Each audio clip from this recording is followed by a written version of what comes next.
से बिजनेस था, मैं रेस्टोरेंट वगैरह रन करता हूँ अभी। हाँ जी। उसके बाद का भी मेरा प्लान मतलब एक होमस्टे का भी है, लगभग लगभग मतलब फाइनल स्टेज पे है होमस्टे का। हाँ। तो अभी मतलब जब भी रेस्टोरेंट से लगभग 25 से 30% के आसपास मेरे पास सेव हो जाता है मंथली। अरे क्या बात है, आप लोग तो सब चैंपियन है, मतलब मजा आ गया आप लोगों से तो मिलके। ठीक है, तो अगर 20-30% आप कर रहे हैं और सच में कर पा रहे हैं तो आप मेरे सेशन के बाद उसको बस डायरेक्ट करना है, क्योंकि सबसे मुश्किल काम होता है सेव करना एक किसी की जर्नी में, फाइनेंशियल जर्नी में। तो वो आप कर पा रहे हैं।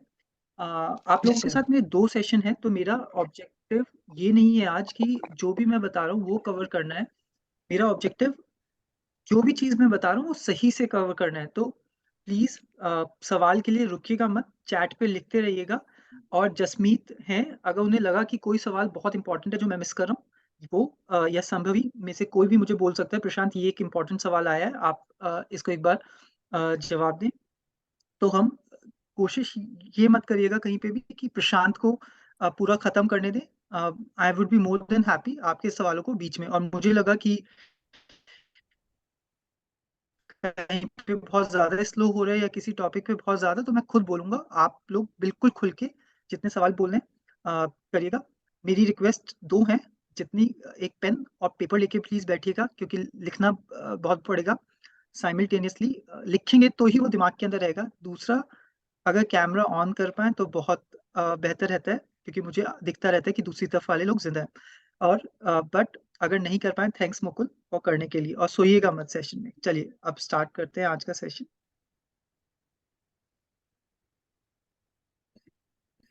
ग्रेट, आई होप आप लोग मेरी स्क्रीन देख पा रहे हैं। Guys, you can show a thumbs up if you can see the screen, Prashant's screen. Please show a thumbs up, everyone.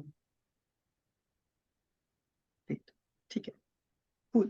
तो मैंने इसको फाइनेंशियल डाइट कहा है, क्योंकि जैसे हमें खाने की जरूरत होती है, उसी तरह हम सबको पैसे की भी जरूरत होती है। और पैसे के बारे में जानकारी एक खाने की तरह ही है, कि क्या हम जो चीज ले सबको ही रहा है। हर कोई फाइनेंस के साथ कहीं ना कहीं इन्वॉल्व है, पर कोई आदमी उसको सही तरीके से ले रहा है, कोई आदमी उसको बहुत गलत तरीके से ले रहा है, जो उसको अभी शॉर्ट टर्म में फायदा कर सकता है कि अरे यार गाड़ी ले ली मैंने, वो सब ले लिया, बट लॉन्ग टर्म में इम्पैक्ट करेगा। जैसे अगर बर्गर ही खाते रहोगे तो छोटे टाइम में तो बड़े टेस्ट आता है, पर लॉन्ग टर्म में इट माइट हर्ट यू। तो आज हम क्या बात करने वाले हैं, आज का सेशन इस पे रहेगा, और अगले सेशन में हम थोड़ा सा चेंज करेंगे और बिजनेसेस की तरफ जाएंगे। क्यों किसी को सेव करना चाहिए और इन्वेस्ट करना चाहिए, why should you start early, compounding क्या है, और इसको आइंस्टाइन ने एथ वंडर कहा है। क्यों कहा है, क्या इसमें इसलिए इतनी ताकत है, और टैक्सेस को एथिकल मैनर में क्यों सेव करना चाहिए, और मैं थोड़ी सी एंटरप्रेन्योरियल के बारे में भी बताऊंगा कि क्यों आप लोगों की जर्नी इस देश के लिए और आपके लिए बहुत जरूरी है। और अगर आपको कहीं मेरे सेशन के बाद और जानकारी जाननी है इन चीजों के बारे में, तो कहाँ से कर सकते हैं। और थोड़ा सा हम लास्ट में पक्का 15-20 मिनट क्वेश्चन एंड आंसर्स के लिए रखेंगे। आ, थोड़ा सा मेरे बारे में, तो मैं एक संस्था चलाता हूँ जिसका नाम निवेश ज्ञान है। अ, मैंने 3-4 साल पहले स्टार्ट की थी, और इसके थ्रू मैं चाहता था कि ग्राउंड पे जो लोग हैं, जो रिक्शा पुलर्स हैं, वो सब, उनको मैं थोड़ी सी फाइनेंशियल एजुकेशन दे पाऊँ। और मैं एजुकेशन के साथ बहुत कनेक्टेड हूँ, तो मुझे लगता था कि ग्राउंड की काफ़ी प्रॉब्लम फाइनेंस के साथ कनेक्टेड होती हैं, क्योंकि हम सबको पता है हमारे लिए क्या अच्छा है, बट कई बार हम उस वो नहीं ले पाते, क्योंकि हमारे पास फाइनेंस एक पैसा एक हमारा रुकावट आ जाती है। तो जिसकी वजह से मैंने ये संस्था स्टार्ट की थी। काफी लोगों से आपकी तरह मिलने का मौका मिलता है, जो मुझे बहुत अच्छा लगता है। ग्रेट, चलिए तो पहले मैं चाहूंगा कि आप लोग जरा ये सोचें कि अगर आज आप सबके पास पैसा अनगिनत हो, कोई कमी नहीं हो पैसे की, तो आप लोग क्या करेंगे। मुझे चैट में जल्दी से बताइएगा कि पैसे की कोई कमी नहीं है। अब आप कोई भी बिजनेस शुरू कर सकते हैं, कितना ही बड़ा कर सकते हैं, तो आप कैसे करेंगे उसको,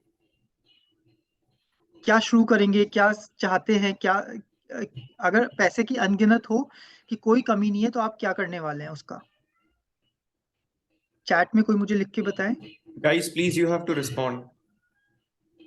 You need it in chat, Prashant, or you need it like they should tell you? Chat would be better so that everyone can respond. तो चैट में अगर लिख सकते हैं प्लीज सारे कि अगर आप लोगों के पास अनगिनत पैसा है तो आप क्या क्या करेंगे, प्लीज। Thank you.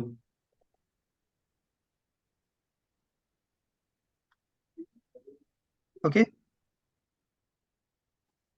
और बिजनेस को जो एक्सपेंशन कह रहे हैं वो किस तरह करेंगे? क्योंकि बिजनेस तो आप एक्सपेंड अब भी कर रहे हैं, पर क्या जैसे आप मनोज, मेरे ख्याल से आप उसमें जा रहे हैं, हाउसिंग में आप होटल्स कुछ करना चाहते हैं, तो किस तरह का करेंगे होटल? क्या सीधा 5 स्टार बनाएंगे या मुंबई में बनाना चाहेंगे? कहाँ करना चाहेंगे आप?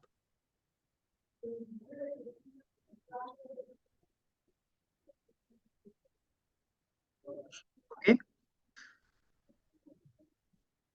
तो संभवी कहती हैं कि वो बहुत बड़ा घर लेंगी बीच पे और फिर कभी काम नहीं करना चाहेंगी। That's me. How are you reading it, Sambhavi? I don't know.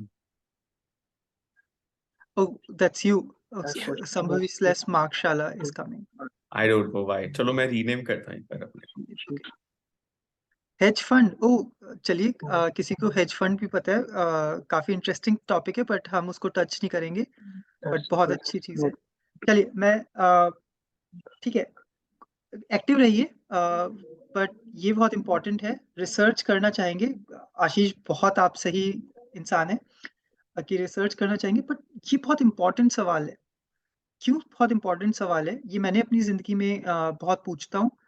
हम कई बार जो काम करते हैं, हम हमेशा पैसे को कंस्ट्रेन कर लेते हैं। हमेशा जब भी कोई चीज करें तो हमेशा ये सोचें कि पैसे की अगर कोई लिमिट ना हो तो मैं कैसे करता, और उसके बाद लिमिट को लाना चाहिए।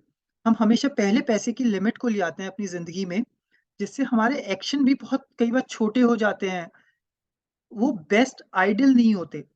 तो एक टॉक है, वो कहती है कि अगर आप सोच रहे हैं तो ये सोचिए कि अगर मेरे पास पैसे की कोई कमी नहीं है तो मैं कैसे कार्य करूंगा। आप देखेंगे, आप चोरी नहीं करेंगे कोई भी, आप एथिकल हो जाते हैं, क्योंकि जब पैसा की कमी होती है तब हम गलत स्टेप्स लेते हैं।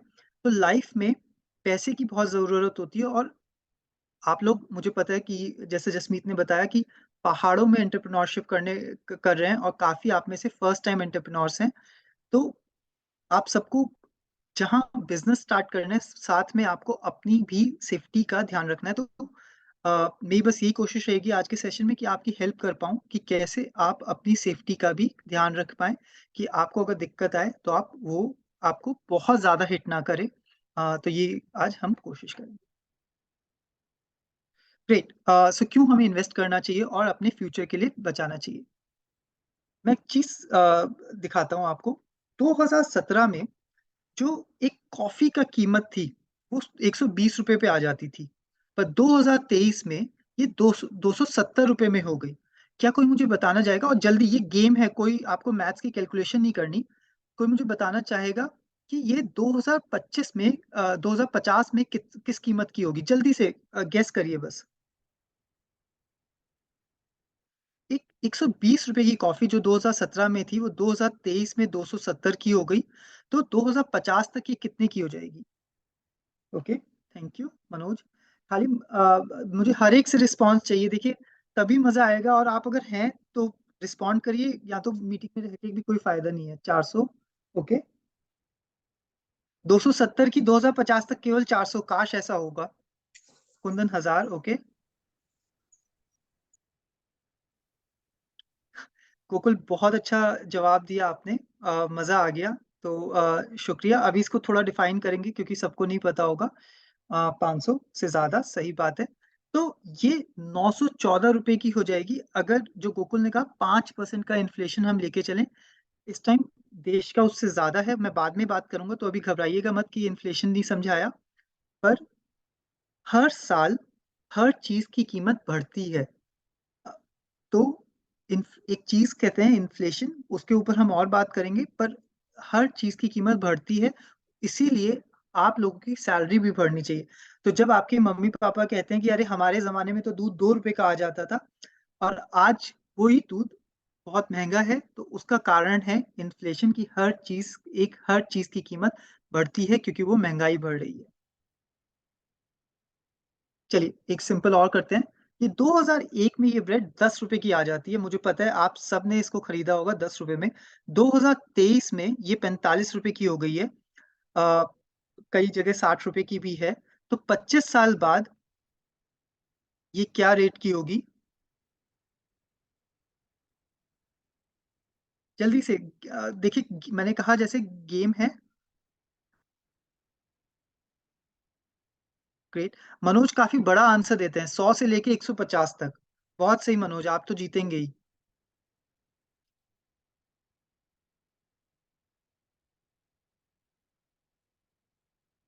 क्विकली, खाली मनोज का और नवीन का आंसर आया। हाँ देखिए। हाँ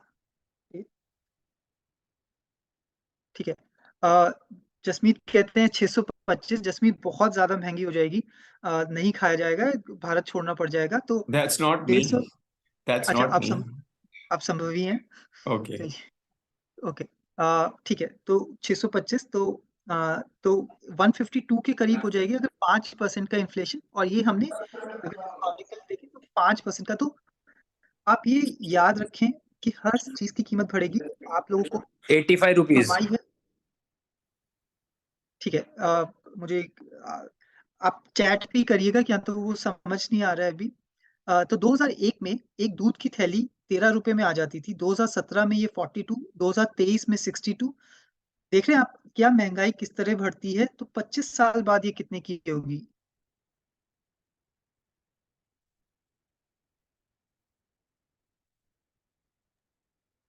ओके,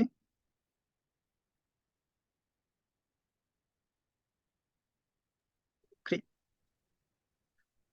तो ये 209 रुपए के करीब हो जाएगी। तो आप देख रहे हैं कि हर चीज की कीमत बढ़ने वाली है। तो कई बार हम लोग फाइनेंस से बहुत दूर भागते हैं, बट हम ये भूल जाते हैं कि फाइनेंस हमारी लाइफ को कितना प्रैक्टिकली अफेक्ट करता है।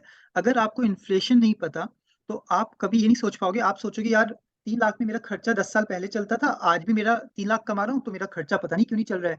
क्या मैंने ऐसी कौन सी, मैंने तो आज भी वही खाना खाता हूँ और वो सब। क्योंकि महंगाई हर साल बढ़ेगी। जो आप एक कॉफी पीते थे, वो आज जसमीत जाके पी सकते हैं, पर अगर जसमीत की सैलरी या उनकी आमदनी जो आज है वही 10 साल बाद रहेगी, तो हो सकता है उनको जो कॉफी आज तंग नहीं करती, 10 साल बाद वो उनको तंग करने लग जाएगी, क्योंकि उन्होंने अपनी आमदनी नहीं बढ़ाई, पर खर्चा उनका उन उनके ना कुछ बढ़ाए हुए भी उनका खर्चा बढ़ गया।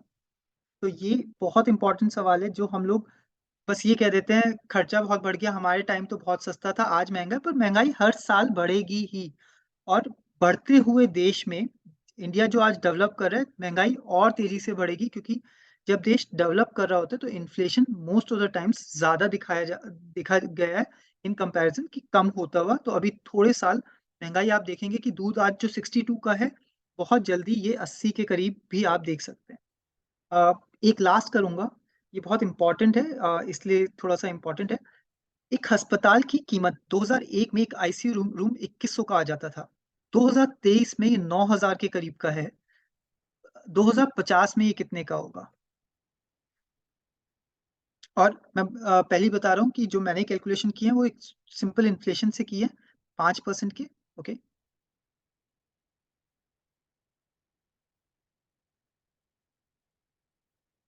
ग्रेट। ग्रेट।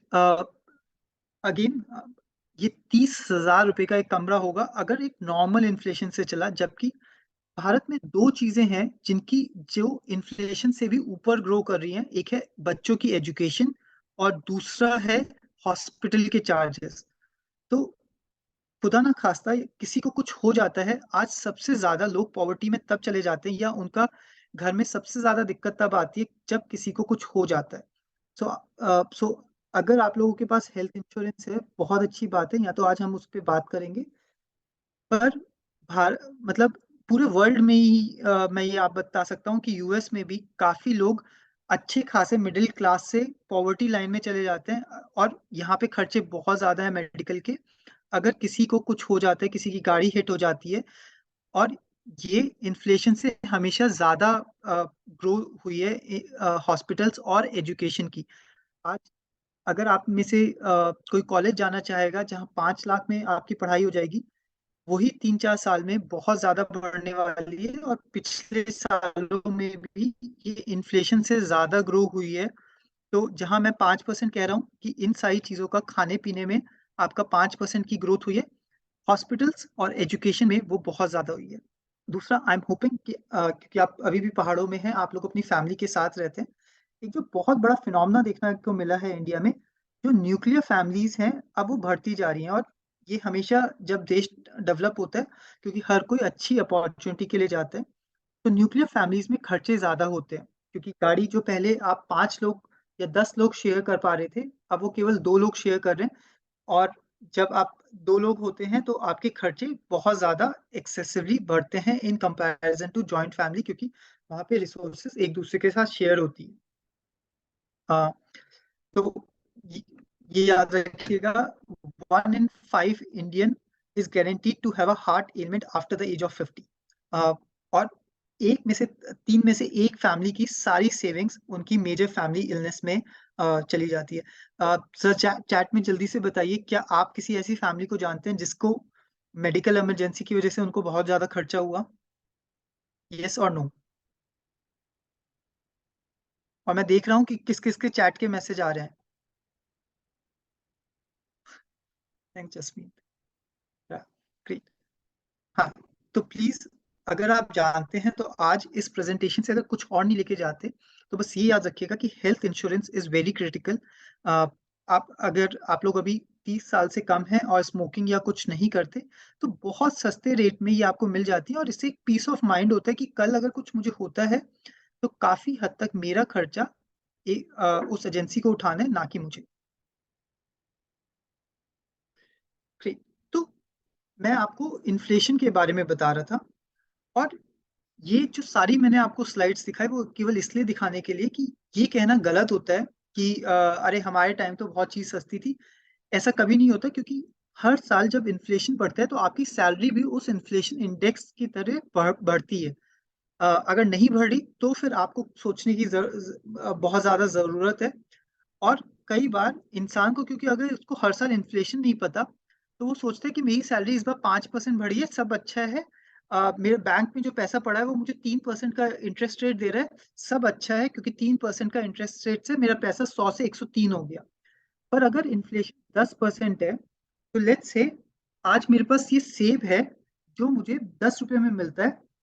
अगले टाइम, क्योंकि 10% की इन्फ्लेशन है, ये 11 रुपए का हो गया। मेरी सैलरी भी 10 रुपए थी, पर मेरी सैलरी की बढ़ोतरी हुई 5% से। तो मेरी सैलरी जो बढ़ी 10 रुपए 50 पैसे हुई। तो अगले साल मैं ये एप्पल नहीं खरीद पाऊंगा, क्योंकि ये क्या, इसकी कीमत हो गई है 11 रुपए, जबकि मेरी सैलरी केवल 10 रुपए 50 पैसे तक ही पहुंच पाई है। अगर ये समझ आई पॉइंट, तो प्लीज यस कहिए, या तो मैं एक बार दोबारा समझाऊंगा। जल्दी जल्दी से। खाली 2-4 लोग हैं अभी, बिल्कुल अच्छी तरह। हाँ, मैं लड़कियों के बिल्कुल रिस्पॉन्स नहीं देख रहा हूँ, तो मुझे वहां पे थोड़ा सा डाउट हो रहा है, आप लोग क्या कर रही हैं? मैंने देखा था 4-5 ने तो ज्वाइन किया था, तो प्लीज जल्दी से। ग्रेट। तो ये प्लीज याद रखिएगा, हर साल, इसलिए हमें देश के भी फाइनेंस को थोड़ा सा पता, आप बस नेट पे सर्च करेंगे कि इस साल का इन्फ्लेशन क्या है, तो आपको पता लग जाएगा कि इन्फ्लेशन क्या चल रहा है। And it will help you understand कि क्या आपने अपनी, फॉर एग्जाम्पल मनोज मुझे जो बता रहे थे कि उनकी दुकान से अभी कुछ कमाई आती है, तो अगले साल उनको इन्फ्लेशन से ज्यादा तो कमाना ही होगा अपनी दुकान से या किसी चीज से, ये कहने के लिए कि मेरा पहले साल का रेवेन्यू अगर इतना था तो इस साल का रेवेन्यू भी उसके बराबर है। अगर लेट्स से 3 लाख वो कमाते थे और इन्फ्लेशन 10% है, कोई मुझे बताएगा अगले साल उनका रेवेन्यू क्या होना चाहिए कि वो ये कह सके मेरा पिछले साल के बराबर है। 3 लाख मनोज का रेवेन्यू था फाइनेंशियल ईयर 2022 से 23 तक। तो 23 से 24 में उनका क्या होना चाहिए जो वो कह सके, और इन्फ्लेशन है 10%? जल्दी से और लोग।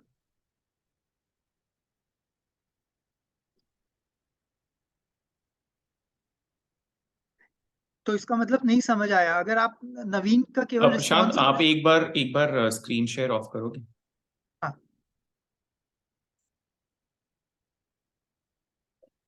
Guys, if you can hear Prashant, can you all show me a thumbs up? Everybody who can hear Prashant, जो भी प्रशांत को सुन पा रहे हैं, क्या वो thumbs up दिखा सकते हैं?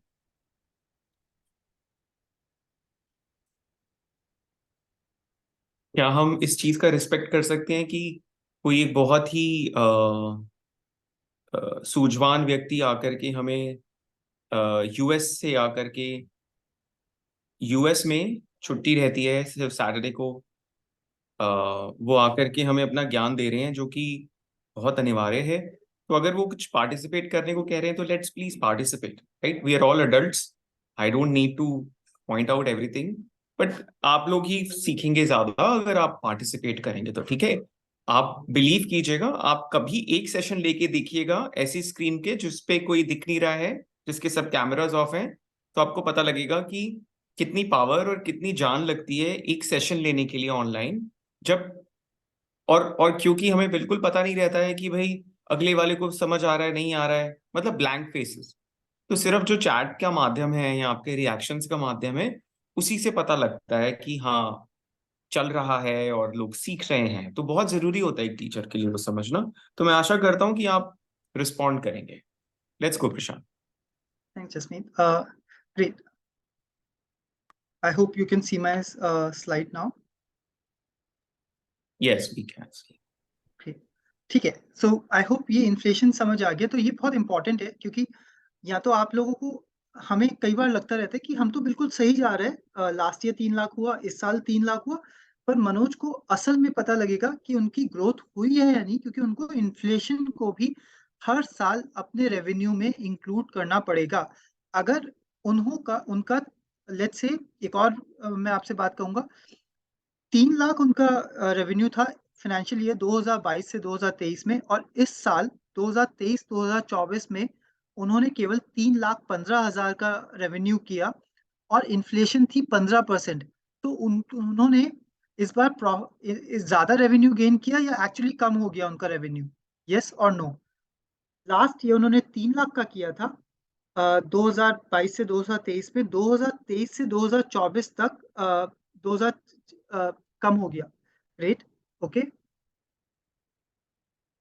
सही बात है। उनको लॉस मैं नहीं कह सकता, बट मैं ये कह सकता हूँ कि उनका रेवेन्यू फॉल हुआ है in comparison to inflation indexed. और अगले सेशन में हम लोग इसी पे बहुत बात करेंगे कि ये जितनी भी बड़ी बड़ी कंपनीज हैं, ये चाहे अपना प्रॉफिट दिखाती हैं, रेवेन्यूज बढ़ रहे हैं, पर क्यों आज भी ये लोग काफी ज्यादा लॉसेस में जाते हैं। उसका भी एक कारण बहुत बड़ा यही है कि उनका प्रॉफिट इंडेक्स्ड, जो अगर आप देखेंगे कि इन्फ्लेशन के थ्रू वो हर साल कम हुए जा रहे हैं, जबकि नंबर हमेशा बढ़ता है। great।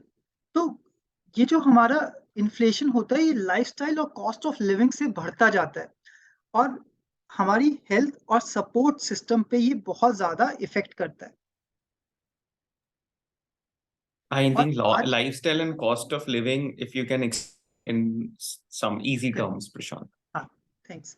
सो लाइफस्टाइल है, जैसे पहले मैं जब बचपन में था तो मुझे सिंपल सी कोल्ड ड्रिंक अच्छी लगती थी, पर आज मुझे गुड़गांव में अगर मैं आता हूँ तो मुझे एक बहुत अच्छे रेस्टोरेंट में जाके पीने की, तो जो कोल्ड ड्रिंक पहले मुझे 10 रुपए में अच्छी लगती थी, आज हो सकता है वो 100 रुपए में। फॉर एग्जाम्पल, आप लोग जब पहले हम लोगों को कोई भी कपड़ा कोई भी देता था, वो पसंद आ जाता था, बट अब हमें ब्रांडेड कपड़े चाहिए। पहले साइड में जो टपरी है या छोटी सी शॉप है, उसका हम खा के खुश हो जाते थे, पर आज हमें पिज्जा हट, डोमिनोज पे पिज्जा खाना है। तो जहाँ पहले हमारा पेट 20 रुपए में भर जाता था, आज कई बार 250 रुपए में भी नहीं भरता। तो ये हमारी लाइफस्टाइल चेंज होती है। और कॉस्ट ऑफ लिविंग जो है, अगर आप देखेंगे, आपका जो घर के खर्चे भी होंगे, आपके रेंटल अपार्टमेंट्स के रेंट जो होगा वो भी हर साल बढ़े जा रहा है। और So ये अब मैं इसको हिंदी में अनुवाद कर देता हूँ प्रशांत। तो लाइफस्टाइल होता है जीवन शैली गाइस। जीवन शैली उसका सही शब्द है अनुवाद किया जाए तो। अब हम सबकी जीवन शैली बदल रही है, राइट?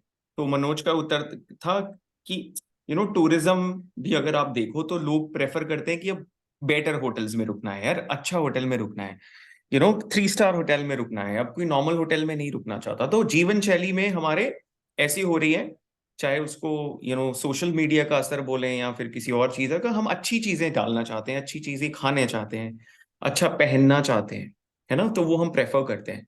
तो ये सब हमारी जीवन शैली बदल रही है, और हमारी जीवन शैली कहीं ना कहीं ऐसी हो रही है कि हमें और से और पैसा चाहिए, ज्यादा से ज्यादा पैसा चाहिए। प्रशांत प्लीज। ग्रेट। और एक जो बहुत इंपॉर्टेंट चीज है, ओवर द इयर्स ये बहुत देखा जा रहा है और हर जगह हो रहा है कि हम लोग ज्यादा जी रहे हैं, पर ये मैं नहीं ये कोई आज कंफर्म नहीं है कि आप हेल्दी भी जी रहे हैं या नहीं। तो हमारा जो जीवन शैली के बारे में बात कर रहे थे जसमीत, कि खाने में पदार्थों में केमिकल बहुत ज्यादा हो गए हैं। तो अ, इसका इम्पोर्टेंट पॉइंट ये है कि अगर आप लोगों ने बाद के लिए सेव नहीं किया, और जैसे जसमीत कह रहे थे कि वो बीच पे घर लेके रिटायरमेंट लेना चाहते हैं, तो अगर उन्होंने सेव नहीं किया सही टाइम पे, और इतना सेव नहीं किया कि वो अगले, अगर लेट से 60 साल में वो रिटायरमेंट लेते हैं और उनकी लाइफ अगर 90 साल तक है, तो वो 30 साल का जो गैप है, क्योंकि उन्होंने रिटायरमेंट 60 में ली और 90 पे वो जाके लेट से कुछ उन्हें होता है, तो 30 साल तक इतना पैसा उनको 60 तक बचाना पड़ेगा, जो उनको लास्ट तक चल सके। पहले के टाइम ये कम था, क्योंकि अगर आप अपने पूर्वजों को भी देखेंगे, उनकी एज उतनी ज्यादा नहीं थी। एक अगर आप एवरेज में देखेंगे, पर आज एवरेज जो है, लोग लंबे जीते हैं, पर काफी ज्यादा बीमारियां भी उनको हो रही हैं, क्योंकि हमारे मेडिकल डॉक्टर्स को बहुत ज्यादा आज नॉलेज है, बट क्योंकि हमारा खान पान खराब होता जा रहा है, हवा प्रदूषित होती जा रही है, जिसकी वजह से हम लंबा तो जी रहे हैं, पर हेल्दी का कोई गारंटी नहीं है। ठीक, ये बहुत इंपॉर्टेंट है, मैं चाहूंगा कि आप सब इसको बना लें। और इसमें बहुत ज्यादा लोग गलती करते हैं। अगर फाइनेंस को हम देखें, तो सबसे पहले है कि आपकी सिक्योरिटी होनी चाहिए। सिक्योरिटी से मेरा मतलब है कि आपका हेल्थ के में अगर कुछ हो जाए, तो आपके पास हेल्थ के लिए आपका हेल्थ इंश्योरेंस होना चाहिए। अगर कल आपको कुछ हो जाए, तो आपकी फैमिली के लिए कुछ फंड्स होने चाहिए, जो वो आपको उनको संभाल सकते हो। फिर उसके बाद टैक्स सेविंग आता है, और लास्ट में आता है रिटर्न्स। कई लोग, दोस्त ने बताया कि पैसे इन्वेस्ट कर दो यहाँ पे, जबकि घर में इतने पैसे नहीं है कि वो 3 महीने चल पाए, और उन्होंने उठा के पैसे लगा दिए किसी स्कीम के अंदर। और होता क्या है, फिर वो 2 महीने बाद पैसे की जरूरत पड़ती है, और दोस्त कहते हैं कि अभी तो आप नहीं निकाल सकते उसमें से, पर क्योंकि आपने रिटर्न्स के लिए लगाए हैं, और पर आपको सिक्योरिटी नहीं थी। तो फाइनेंस में ये बहुत, टेक्सोनॉमी बहुत इंपॉर्टेंट है। सबसे पहले सिक्योरिटी, कि मेरे घर में इतना पैसा हो कि 3-4 महीने तक, अगर मेरा बिल्कुल पैसा आना बंद हो जाए, तो 3-4 महीने तक मेरा घर चल पाए, सबसे इंपॉर्टेंट। दूसरा, टैक्स सेविंग और रिटायरमेंट प्लानिंग में तो टैक्स सेविंग से मेरा मतलब यही है कि आपके 60 साल के बाद, क्योंकि आज हम में से कोई सरकारी नौकरी नहीं कर रहा, तो अगर 60 साल के बाद कहाँ से पैसा आने वाला है, उसके बारे में आपको सोचना चाहिए। और टैक्स में बहुत सारे कंपोनेंट्स हैं जिस पे हम बात करेंगे आज, जो आपके रिटायरमेंट प्लानिंग से काम करते हैं। और लास्ट है रिटर्न्स, कि अब मुझे पैसे को तेजी से बढ़ाना है इन्फ्लेशन से बहुत ज्यादा स्पीड पे, तो वो कौन से कंपोनेंट्स हैं जहां पे मैं पैसे डाल सकता हूँ जिससे मेरे रिटर्न्स हैं। ये वाले पॉइंट्स अगर समझ आए, सिक्योरिटी, टैक्स सेविंग, रिटर्न्स, तो प्लीज यस कर दीजिए। अगर नो, तो मुझे बताइए कौन से पॉइंट पे मुझे ज्यादा कवर करना है। यस, थोड़ा सा यस नो ही लिखवा रहा हूँ, ज्यादा नहीं। तो थैंक्स। Great, great. तो अब हम इनकम टैक्स के बारे में सबने सुना होगा कि हर बार अप्रैल 1 से अगस्त तक सरकार आपको टाइम देती है पिछले साल का इनकम टैक्स फाइल करने के लिए। वो इसलिए होता है कि प्रशांत के बैंक अकाउंट में तो पैसा आ रहा है, उसने जो बिजनेस किया उसके थ्रू, पर सरकार चाहती है कि प्रशांत भी ये कहे कि इस साल मैंने इतना ही कमाया है। तो इस टाइम भारत में दो इनकम टैक्स के रिजीम चल रहे हैं। एक ओल्ड है, ओल्ड वाले में बहुत सारे बेनिफिट्स थे, जो मैं आपको ये टैक्स सेविंग वाली बात कर रहा था, ये आपके ओल्ड रिजीम के अंदर आते हैं। न्यू रिजीम कहती है कि मेरी अगर सैलरी 3 लाख तक है, तो आपको कोई इनकम टैक्स नहीं पे करना। अगर मेरी सैलरी 6 लाख तक है तो 6 लाख के ऊपर 5% पे करना है, 6 से 9 लाख है तो 10% पे करना है। उसको अभी हम देखेंगे कैसे कैलकुलेट किया जाता है, बट अभी के लिए बस ये समझिए कि 2 टैक्स रिजीम है। एक ओल्ड टैक्स रिजीम होती है जिसके अंदर आप अपनी रिटायरमेंट के लिए पैसा बचा सकते हैं, और न्यू टैक्स रिजीम है जिसके अंदर वो कहते हैं मेरा 6 लाख हुआ तो 5% का टैक्स, कोई आपका डिडक्शन नहीं मिलता, जो हम अभी बात करेंगे। एक सिंपल रूल लिख लीजिए और आप ये अपने दोस्तों को भी बता सकते हैं। अगर आपकी सैलरी 6 लाख तक है, अगर आपकी सैलरी 6 लाख तक है तो प्लीज न्यू टैक्स रिजीम आपको ज्यादा बेनिफिट करेगी, क्योंकि उससे आपके घर में बहुत ज्यादा पैसा आएगा। प्रशांत, पर दिस अगर also caters to, this also is revenue, right? Business revenue, क्योंकि ये लोग करेक्ट, सैलराइड नहीं है, ये सब एंटरप्रेन्योर्स थैंक यू, हैं, तो या रेवेन्यू सो ना। Correct, that's okay. Completely true, thank you. हाँ, रेवेन्यू भी नहीं होगा, प्रॉफिट्स होगा Jasmeet. So you have to minus the expenses, उसके बाद जो प्रॉफिट बचेगा वो आपको आपका इनकम टैक्स स्लैब में आएगा। दूसरी चीज, अगर आपका प्रॉफिट 6 लाख तक आ रहा है तो आपको ओल्ड टैक्स रिजीम के साथ जाना चाहिए, और अगर आपका 6 लाख से कम है तो आप न्यू टैक्स रिजीम के साथ जाइएगा। और एक बहुत अहम चीज, आपका चाहे 50,000 है, 1 लाख है या उससे भी कम है, टैक्स को हर साल फाइल करिएगा। अ, इससे फायदा क्या होता है, सरकार के साथ आपकी एक प्रोफाइल बन जाएगी, और सरकार तो कह ही रही है कि अगर आपका इनकम 6 लाख से कम है तो आपको कोई टैक्स नहीं पे करना। पर अगर आप फाइल नहीं करते तो सरकार को पता नहीं है कि आप डिक्लेयर क्यों नहीं कर रहे, तो वो आपको एक फ्यूजिटिव मानती है कि हमें नहीं पता इस इंसान की कितनी टोटल इनकम हो रही है। फॉर एग्जाम्पल, जसमीत की चाहे 50,000 भी हो रही है तो जसमीत लिखेंगे 50,000, और इनका जो फाइनल इनकम टैक्स का बन के आएगा वो जीरो आएगा। और जब इनकम टैक्स का जीरो आएगा तो भी इनको फाइल करना चाहिए, क्योंकि अगर इनको विदेश की यात्रा करनी है या कई डॉक्यूमेंट्स में इनकम टैक्स का पेपर मांगा जाता है, आपके बिजनेस में भी आपको वो हेल्प करेगा। तो प्लीज, अगर आप लोग फाइल नहीं करते तो फाइल करना शुरू कर दीजिएगा इस साल।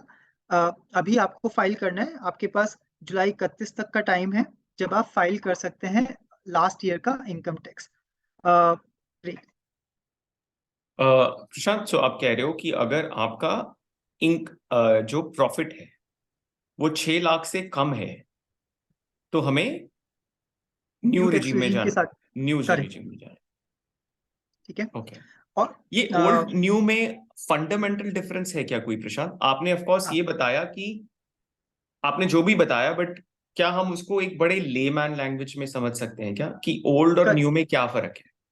हाँ, और प्लीज जसमीत, मैं चाहूंगा आप किसी और भी सवाल पूछें तो प्लीज पूछते रहिएगा, क्योंकि ये बहुत इंपॉर्टेंट है। तो ओल्ड टैक्स रिजीम जो थी ये हमेशा से चलती आ रही थी, और इससे क्या फायदा होता था कि हम लोग अपनी रिटायरमेंट के लिए प्लानिंग कर लेते थे। मैं अभी आपको स्कीम्स बताऊंगा। तो जैसे हम लोग पीपीएफ में पैसे डाल सकते हैं।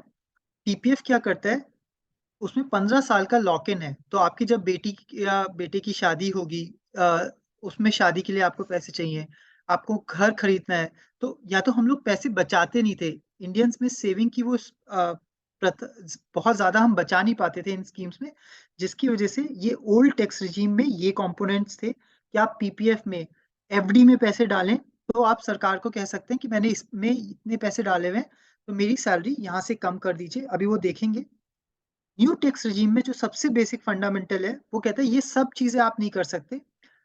आपने कहा मेरी सैलरी 6 लाख रुपए है, तो 6 लाख ही सरकार को डिक्लेयर करिए, और सैलरी आपका जो प्रॉफिट है, और आप सरकार से कहिए कि मैं 6 लाख के ऊपर टैक्सेस दूंगा, वो जो परसेंटेज है वो है।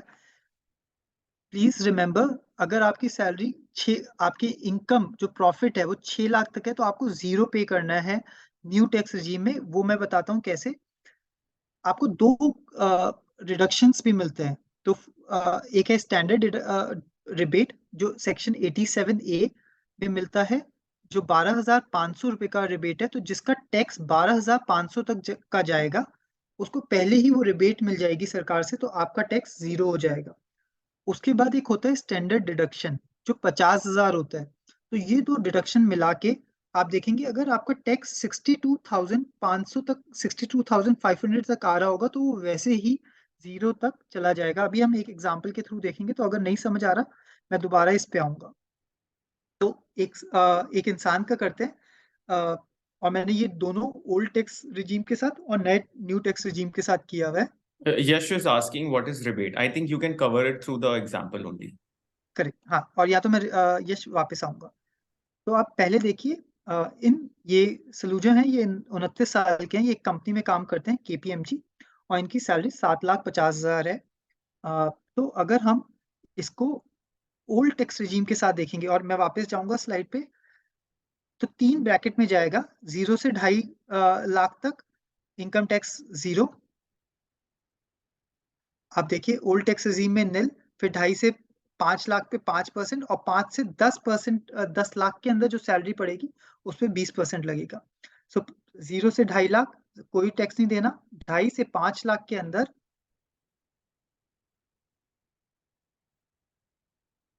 2.5 से 5 लाख के अंदर 5% टैक्स लगा, जो 12,500 हो गया। और उसके बाद ये वाला आपका, क्योंकि केवल 2.5 लाख था, ये सॉरी 20% है, तो ये 20% हुआ, तो ये 50,000 हो गया, और टोटल आपका इसका आ गया 62,500। अब ये जो है नए टैक्स स्लैब में अगर हम देखेंगे, 3 लाख तक कोई टैक्स नहीं देना, 3 से 6 पे 5% देना है, और 6 से 9 पे 10% देना है इनको। तो अगर हम इस वाली स्लाइड में आगे जाते हैं, तो अगर आप देखेंगे,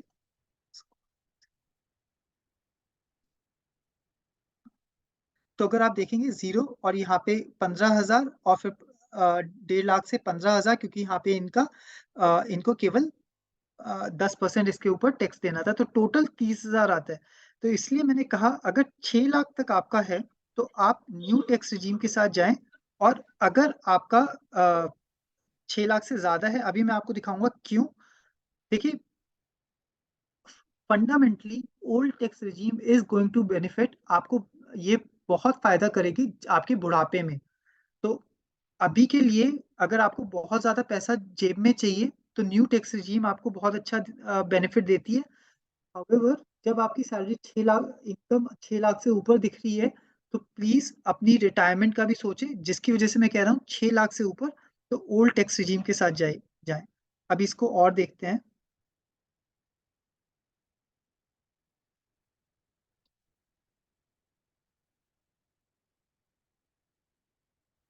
ग्रेट। तो अब जो रिबेट की आप बात कर रहे थे, तो ओल्ड टैक्स रिजीम में ये कुछ रिबेट्स हैं। ATC, तो ATC क्या कहता है कि आप अपनी रिटायरमेंट Shashank, के can लिए I फायदा। ask you something? हाँ, सो ये जो रिबेट्स हैं जो अभी आप शेयर कर रहे हो, ये न्यू टैक्स रिजीम में हटा दी हैं, ये ओल्ड टैक्स रिजीम में ही आती हैं। करेक्ट। तो आप कहीं ना कहीं कह रहे हो कि ओल्ड टैक्स रिजीम में हमें ये लग सकता है कि हम टैक्स ज्यादा पे कर रहे हैं एक बार के लिए, अगर हमारे रेवेन्यू और हमारा प्रॉफिट बढ़ जाता है, लेकिन उसमें सेविंग का बहुत सारे प्रावधान हैं या बहुत सारे ऑप्शंस हैं। वेराज न्यू टैक्स रिजीम हमारे को पैसा हमारी जेब में बहुत देगी, लेकिन वहां पे हम किसी एक पर्टिकुलर इंस्ट्रूमेंट में या किसी एक पर्टिकुलर स्कीम में पैसा डालने का लाभ वहां पे हमें नहीं मिल रहा है न्यू टैक्स रिजीम में। बिल्कुल सही। और जसमीत, मैंने इसलिए क्या कहा 6 लाख तक, क्योंकि 6 लाख तक डेफिनेटली आपको ये बहुत, जो आपने कहा कि लगेगा कि आप बहुत ज्यादा टैक्स दे रहे हैं, वो डेफिनेटली न्यू, जब अगर 6 लाख तक है तो बहुत ज्यादा लगेगा। पर 6 लाख के बाद क्या होता है, और जिनकी 10 या 12 लाख पहुंच जाएगी अगर income, and I am sure आप सबकी पहुंच जाएगी बहुत जल्दी, तो उसके बाद वो इतना ज्यादा इम्पैक्ट नहीं है। तो इसलिए 6 लाख तक वो इम्पैक्ट बहुत ज्यादा दिखेगा, कि आपको लगेगा कि यार मैं ओल्ड टैक्स रिजीम में अगर मैं बचाता भी हूँ तो मैं बहुत ज्यादा टैक्स पे कर रहा हूँ, न्यू टैक्स रिजीम में वो बहुत कम है और मेरी जेब में बहुत बच रहा है। पर 12 लाख के बाद अगर आप देखेंगे, ये 15 लाख के बाद तो वैसे ही ये भी 30% हो रहा है, और ये 10 लाख के बाद, तो अगर आपकी 12-15 तक पहुंच जाती है तो ये आपका वैसे ही उसी सेम टैक्स ब्रैकेट पे आ जाती है। तो सरकार भी चाहती है, तो इसलिए वो गैप, इसलिए मैं कह रहा हूँ 6 लाख से। और अभी अमित सलूजा के एग्जाम्पल पे देखते हैं कि ये कैसे उसको कम करेंगे। तो अभी आप देख रहे हैं ये गैप कितना दिख रहा है आपको, 32,500 का आपको दिख रहा है, जब इनकी इनकम 7,50,000 है। अब ये इसमें से कुछ चीजों का फायदा लेंगे टैक्स रिबेट्स का, और आप देखेंगे कि कैसे ये अपना टैक्स बचा पाएंगे। मैं वापस आऊंगा तो आप लोग दोबारा मुझसे सवाल पूछ सकते हैं। तो पीपीएफ में 1.5 लाख तक ये अपनी सैलरी को कम कर सकते हैं अगर पीपीएफ में डालेंगे। और गाइस दोस्तों ये याद रखिएगा, ये सारी रिबेट ये नहीं है कि आप ये पैसा आज खर्चा कर रहे हैं, ये सारा पैसा आप अपनी रिटायरमेंट के लिए बचा रहे हैं, ये पैसा सारा आपको वापस मिलेगा। और PPF is the best policy, क्योंकि ये अभी आपको इंटरेस्ट रेट दे रही है, सॉरी,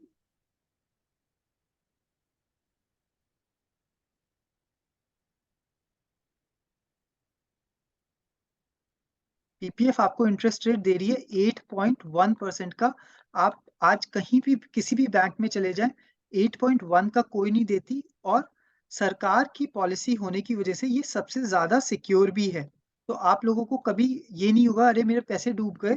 जो आज छोटे मोटे अगर आप कोई छोटा सा बैंक में डाल देंगे जो बहुत अच्छा इंटरेस्ट रेट दे रहे हैं, फिर भी आपके मन में डाउट रहेगा, हो सकता है मेरे पैसे डूब जाएं। जो सरकार की पीपीएफ पॉलिसी में कभी आज तक नहीं हुआ और ना होगा, क्योंकि अगर वो हुआ इसका मतलब है हमारी सरकार ही गिर गई या सरकार फेल हो गई, तो उसका मतलब भारत, मतलब दैट्स अ ह्यूज क्राइसिस। तो इसलिए पीपीएफ का 8.1% बहुत अच्छा है। और अगर आप इसलिए अगर आपके पास पैसा बचता है तो फाइनेंस टेक्सोनॉमी क्या कहती है, सबसे पहले सिक्योरिटी जरूरी है, फिर टैक्स सेविंग। तो टैक्स सेविंग का मतलब है आप पीपीएफ में पैसे डालें। और दूसरा, आप हेल्थ इंश्योरेंस में तो आई वुड सजेस्ट मेरे सेशन के बाद ही थोड़ा सा रिसर्च करें और अपने लिए एक अच्छी हेल्थ इंश्योरेंस फाइंड करके पैसे डालें। अब हेल्थ इंश्योरेंस के थ्रू भी लेट्स से केवल मनोज अपने लिए हेल्थ इंश्योरेंस लेते हैं और उसका प्रीमियम कुछ 20,000 के करीब देते हैं, तो वो अपनी सैलरी से 20,000 भी माइनस कर सकता है अपनी इनकम से, कि मेरे 20,000 रुपये तो हेल्थ इंश्योरेंस में खर्चा हो गया, जिसकी वजह से मेरी सैलरी ये कम हो जाएगी। अब लेट्स से कि उनके पेरेंट्स भी हैं जो 60 साल से कम है, तो वो 25,000 उनके नाम का भी ले सकते हैं।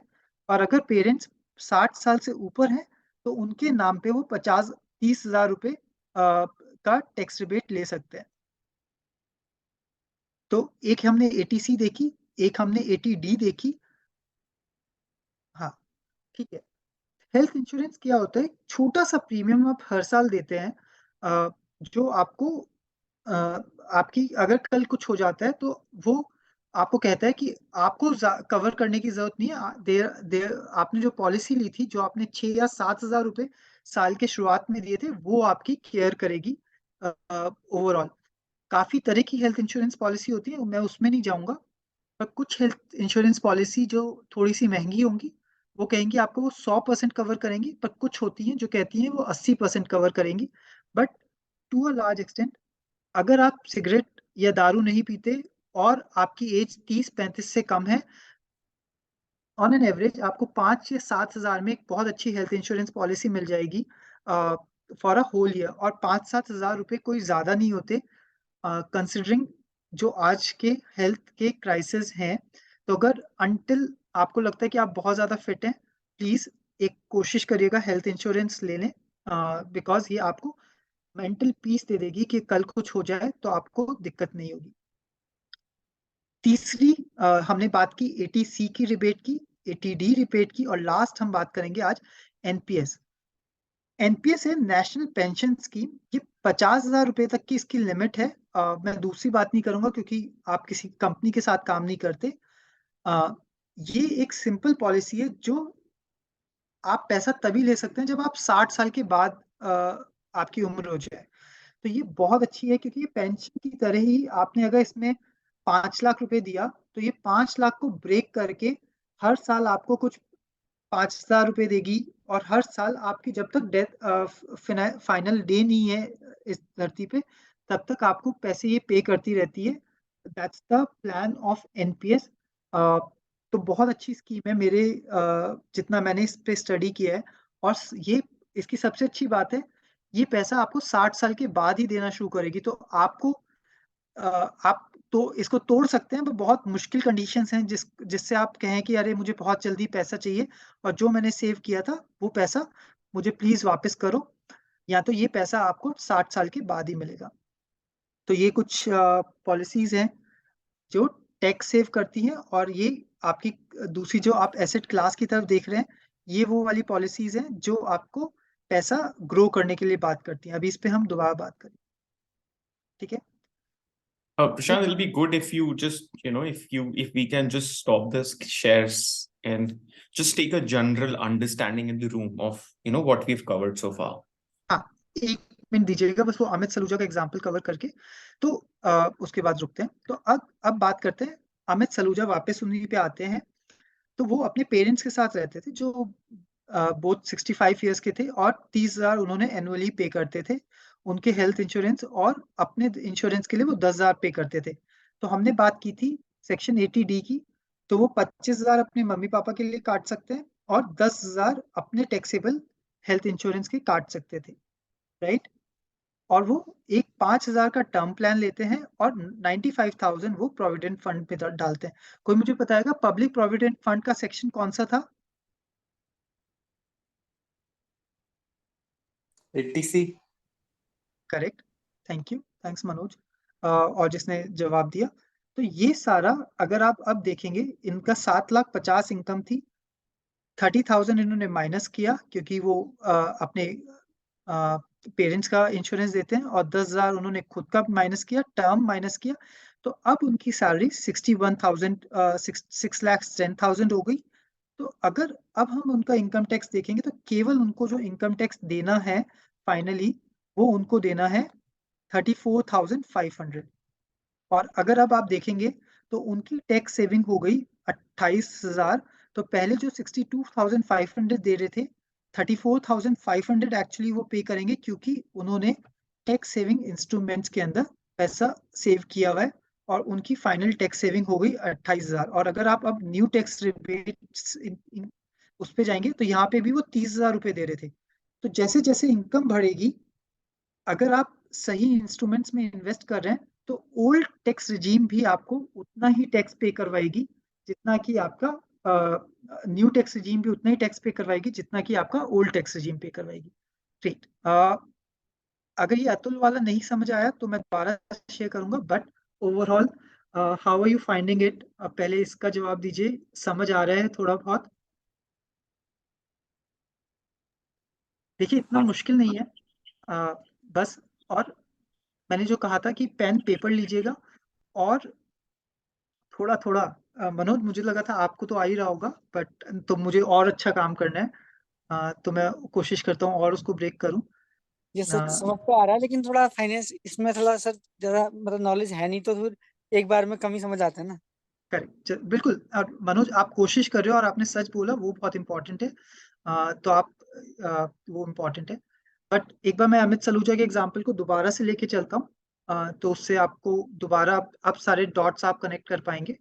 बट और कोई चीज, कुछ पॉइंट जो अभी तक कवर किया, तो हमने एटीसी के बारे में बात की, एटीडी के बारे में बात की, एनपीएस के बारे में बात की, old tax regime, new tax regime के बारे में बात की अभी तक, फाइनेंशियल टैक्सोनॉमी के लिए बात की। इनमें से अगर कोई टॉपिक, या तो मैं एक बार अतुल वहां से चलते हैं, new tax regime old tax regime से, जिससे आपको समझ आ पाए। नवीन, आपने सेटअप तो बहुत अच्छा किया हुआ है अपना, बिल्कुल माइक वाइक के साथ। Naveen is a star. Yes, sir. He's a musician. Oh very nice, great, great. तो मैं दोबारा आप लोगों को एक बार लेके चलता हूँ, प्लीज लिखते रहिएगा, क्योंकि और मेरी बात को फाइनल मत समझिएगा। मैं चाहूंगा कि आप मेरे सेशन के बाद इस सबको दोबारा रिसर्च करें कि प्रशांत सही कह भी रहे थे या गलत ही कह रहे थे कुछ, तो तभी आप समझ पाएंगे कि क्या मैं सही कह भी रहा था या नहीं। तो हमने बात की, सरकार ने ये 3 साल पहले न्यू टैक्स रिजीम लेके आए थे वो, ये खाली इसलिए है जिससे आपका पैसा, अगर जिसको अभी एकदम से अपनी जेब में पैसा चाहिए, तो वो न्यू टैक्स रिजीम के साथ जा सकते हैं। मेरी जितनी रिसर्च है वो ये कहती है, अगर आपका 6 लाख तक का प्रॉफिट हो रहा है आपके बिजनेस से, तो आप न्यू टैक्स रिजीम के साथ जाएं। अगर उससे ज्यादा हो रहे हैं तो आप अपनी फाइनेंशियल प्लानिंग के हिसाब से उसमें सेव करना शुरू करें। और हमने जैसे अतुल सलूजा के एग्जाम्पल से देखा, अगर 7.5 लाख पे उनको उतना ही न्यू टैक्स रिजीम से पे करना पड़ रहा था जितना ओल्ड टैक्स रिजीम से पे करना पड़ता है, तो इसलिए वहां पे मुझे लगता है वो उस लेवल पे सेम हो जाता है। वेरी इंपॉर्टेंट, चाहे आप कितना ही कमा रहे हैं, इंश्योर कि आप हर साल टैक्स फाइल कर रहे हैं। It's very important. इससे आपको कभी भी कोई गवर्नमेंट का नोटिस नहीं आएगा, और आपके काफी ज्यादा कामों में इनकम टैक्स, और बिजनेसमैन के लिए बहुत इंपॉर्टेंट है कि उनके काफी जगह पे इनकम टैक्स के डॉक्यूमेंट्स लगते हैं, तो वो आपके पास हमेशा अवेलेबल होंगे और साल दर साल अवेलेबल होंगे, तो वहां पे कोई गैप नहीं आएगा।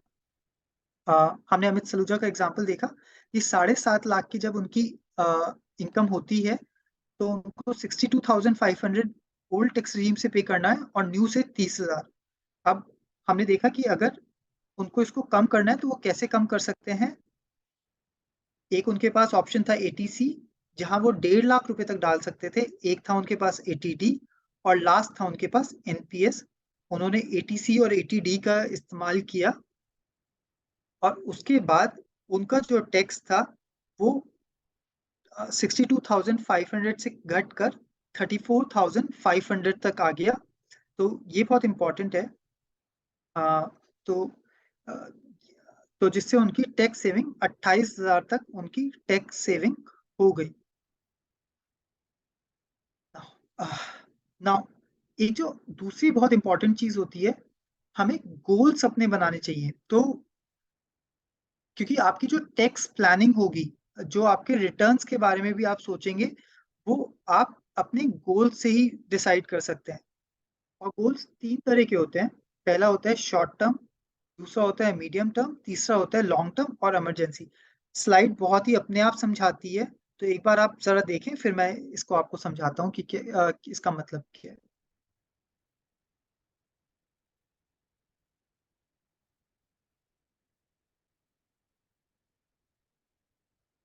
राइट।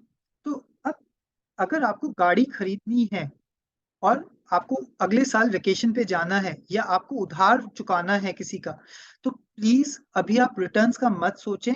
आप ये मत सोचें कि मुझे अपने पैसे को ग्रो करना है, मुझे कोई स्कीम चाहिए जो 15% का रिटर्न दे दे, क्योंकि उधार चुकाने के लिए आपको अभी एक्ट करने की जरूरत है।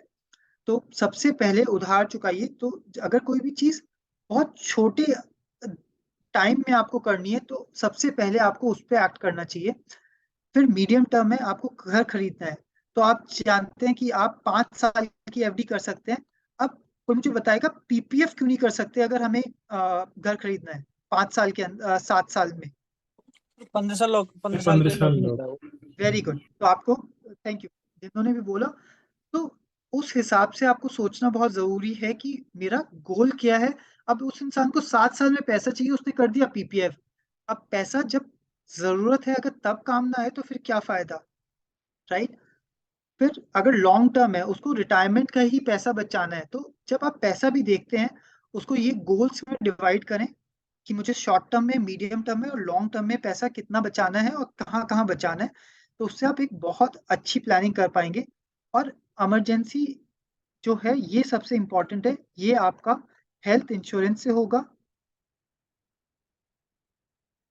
और जॉब लॉस के अंदर हमेशा फाइनेंशियल प्लानिंग का एक रूल है कि 3 से 6 महीने, अगर अभी लेट्स से जसमीत को लगता है कि उनका महीने का खर्चा 30,000 रुपये है, या 20,000 रुपये है, तो उनके अकाउंट में हर वक्त अप्रोक्सीमेटली 3 से 6 महीने का पैसा उनके अकाउंट में होना चाहिए, जो उनके सेविंग अकाउंट में या उनके ऐसे में है कि वो जब चाहे वो पैसा निकाल सके। तो अगर कल जॉब लॉस हो जाए या बिजनेस में लॉस हो जाए, तो वो पैसा उनके पास होना चाहिए कि वो उनका घर को चलता रहे। क्योंकि हर इंसान की जिंदगी में कभी ना कभी ऐसा होता है कि जहाँ पैसे की जरूरत होती है, तो प्लीज इंश्योर कि ये पैसा आपके पास होना चाहिए। तो प्लानिंग जब करें तो शॉर्ट टर्म, ये मीडियम टर्म के लिए मैं कर रहा हूँ, ये long term. Lot of times people plan पैसा इन्वेस्ट कर देते हैं जो लॉन्ग टर्म पॉलिसी है, पर उनको चाहिए वो शॉर्ट टर्म में होता है, और फिर जब वो तोड़ते हैं तो there is always a penalty, जिससे उन्होंने जो रिटर्न चाहा था उससे वो नेगेटिव में मिलता है और उनको फायदे की जगह नुकसान हो जाता है। ग्रेट। तो हमने दो चीजों पे अभी तक बात कर ली है। टैक्स सेविंग की बात कर ली है, टर्म प्लान्स, और सिक्योरिटी के लिए आपको हेल्थ इंश्योरेंस करवाना चाहिए, जिससे वो आपकी आपकी और आपकी फैमिली को हेल्प करेगा। तो अगर ये दोनों चीजें आपने करनी शुरू कर दी तो आपका एक बेस बहुत स्ट्रांग हो जाएगा which is going to help you. Great. अब हम बात करेंगे रिटर्न्स वाले पॉइंट की, जो थोड़ा इंटरेस्टिंग है व्हाट आई वुड से। तो मैंने आपको स्टार्टिंग में स्लाइड्स में दिखाया था 5% का, पर इस लास्ट ईयर भारत का जो इन्फ्लेशन आया है वो 6.5% आया है। और और अब आपके दिमाग में काफी सवाल आ रहे होंगे कि अ, अगर इन्फ्लेशन 6.5% है, एफडी तो मुझे इतना रिटर्न नहीं देता। इक्विटी मार्केट और शेयर मार्केट तो बहुत रिस्की है, और प्रशांत सर कह रहे हैं कि हमें रिटर्न्स की तरफ सोचना चाहिए। मैंने देखा है कि काफी लोगों का पैसा खो जाता है उसमें, तो मैं क्यों करूं इक्विटी और शेयर मार्केट में पैसे इन्वेस्ट। और मुझे फिनेंस और इन्वेस्टमेंट के बारे में कुछ नहीं पता, तो मैं कैसे एक अच्छे रिटर्न्स गेन कर सकता हूँ बिना नॉलेज के, जो अभी मनोज कह रहे थे कि सर ये समझ नहीं आता। तो मनोज जी बिल्कुल सही बात है कि हर फील्ड में थोड़ी बहुत नॉलेज होना बहुत जरूरी है। फाइनेंस में मैं कहूंगा कि हर को कोशिश करते रहना चाहिए, पर जब तक ना आए, मार्केट में बहुत ज्यादा प्रोफेशनल्स हैं जो आपके पैसे को आपकी बिहाफ पे इन्वेस्ट करते हैं, तो उनके साथ हम कर सकते हैं। मैं आपको बताऊंगा वो कौन है और कैसे कर सकते हैं। कोई मुझे बताएगा इस वक्त एफडी का रेट क्या है? आप चैट पे लिख सकते हो या आप मुझे बोल सकते हो।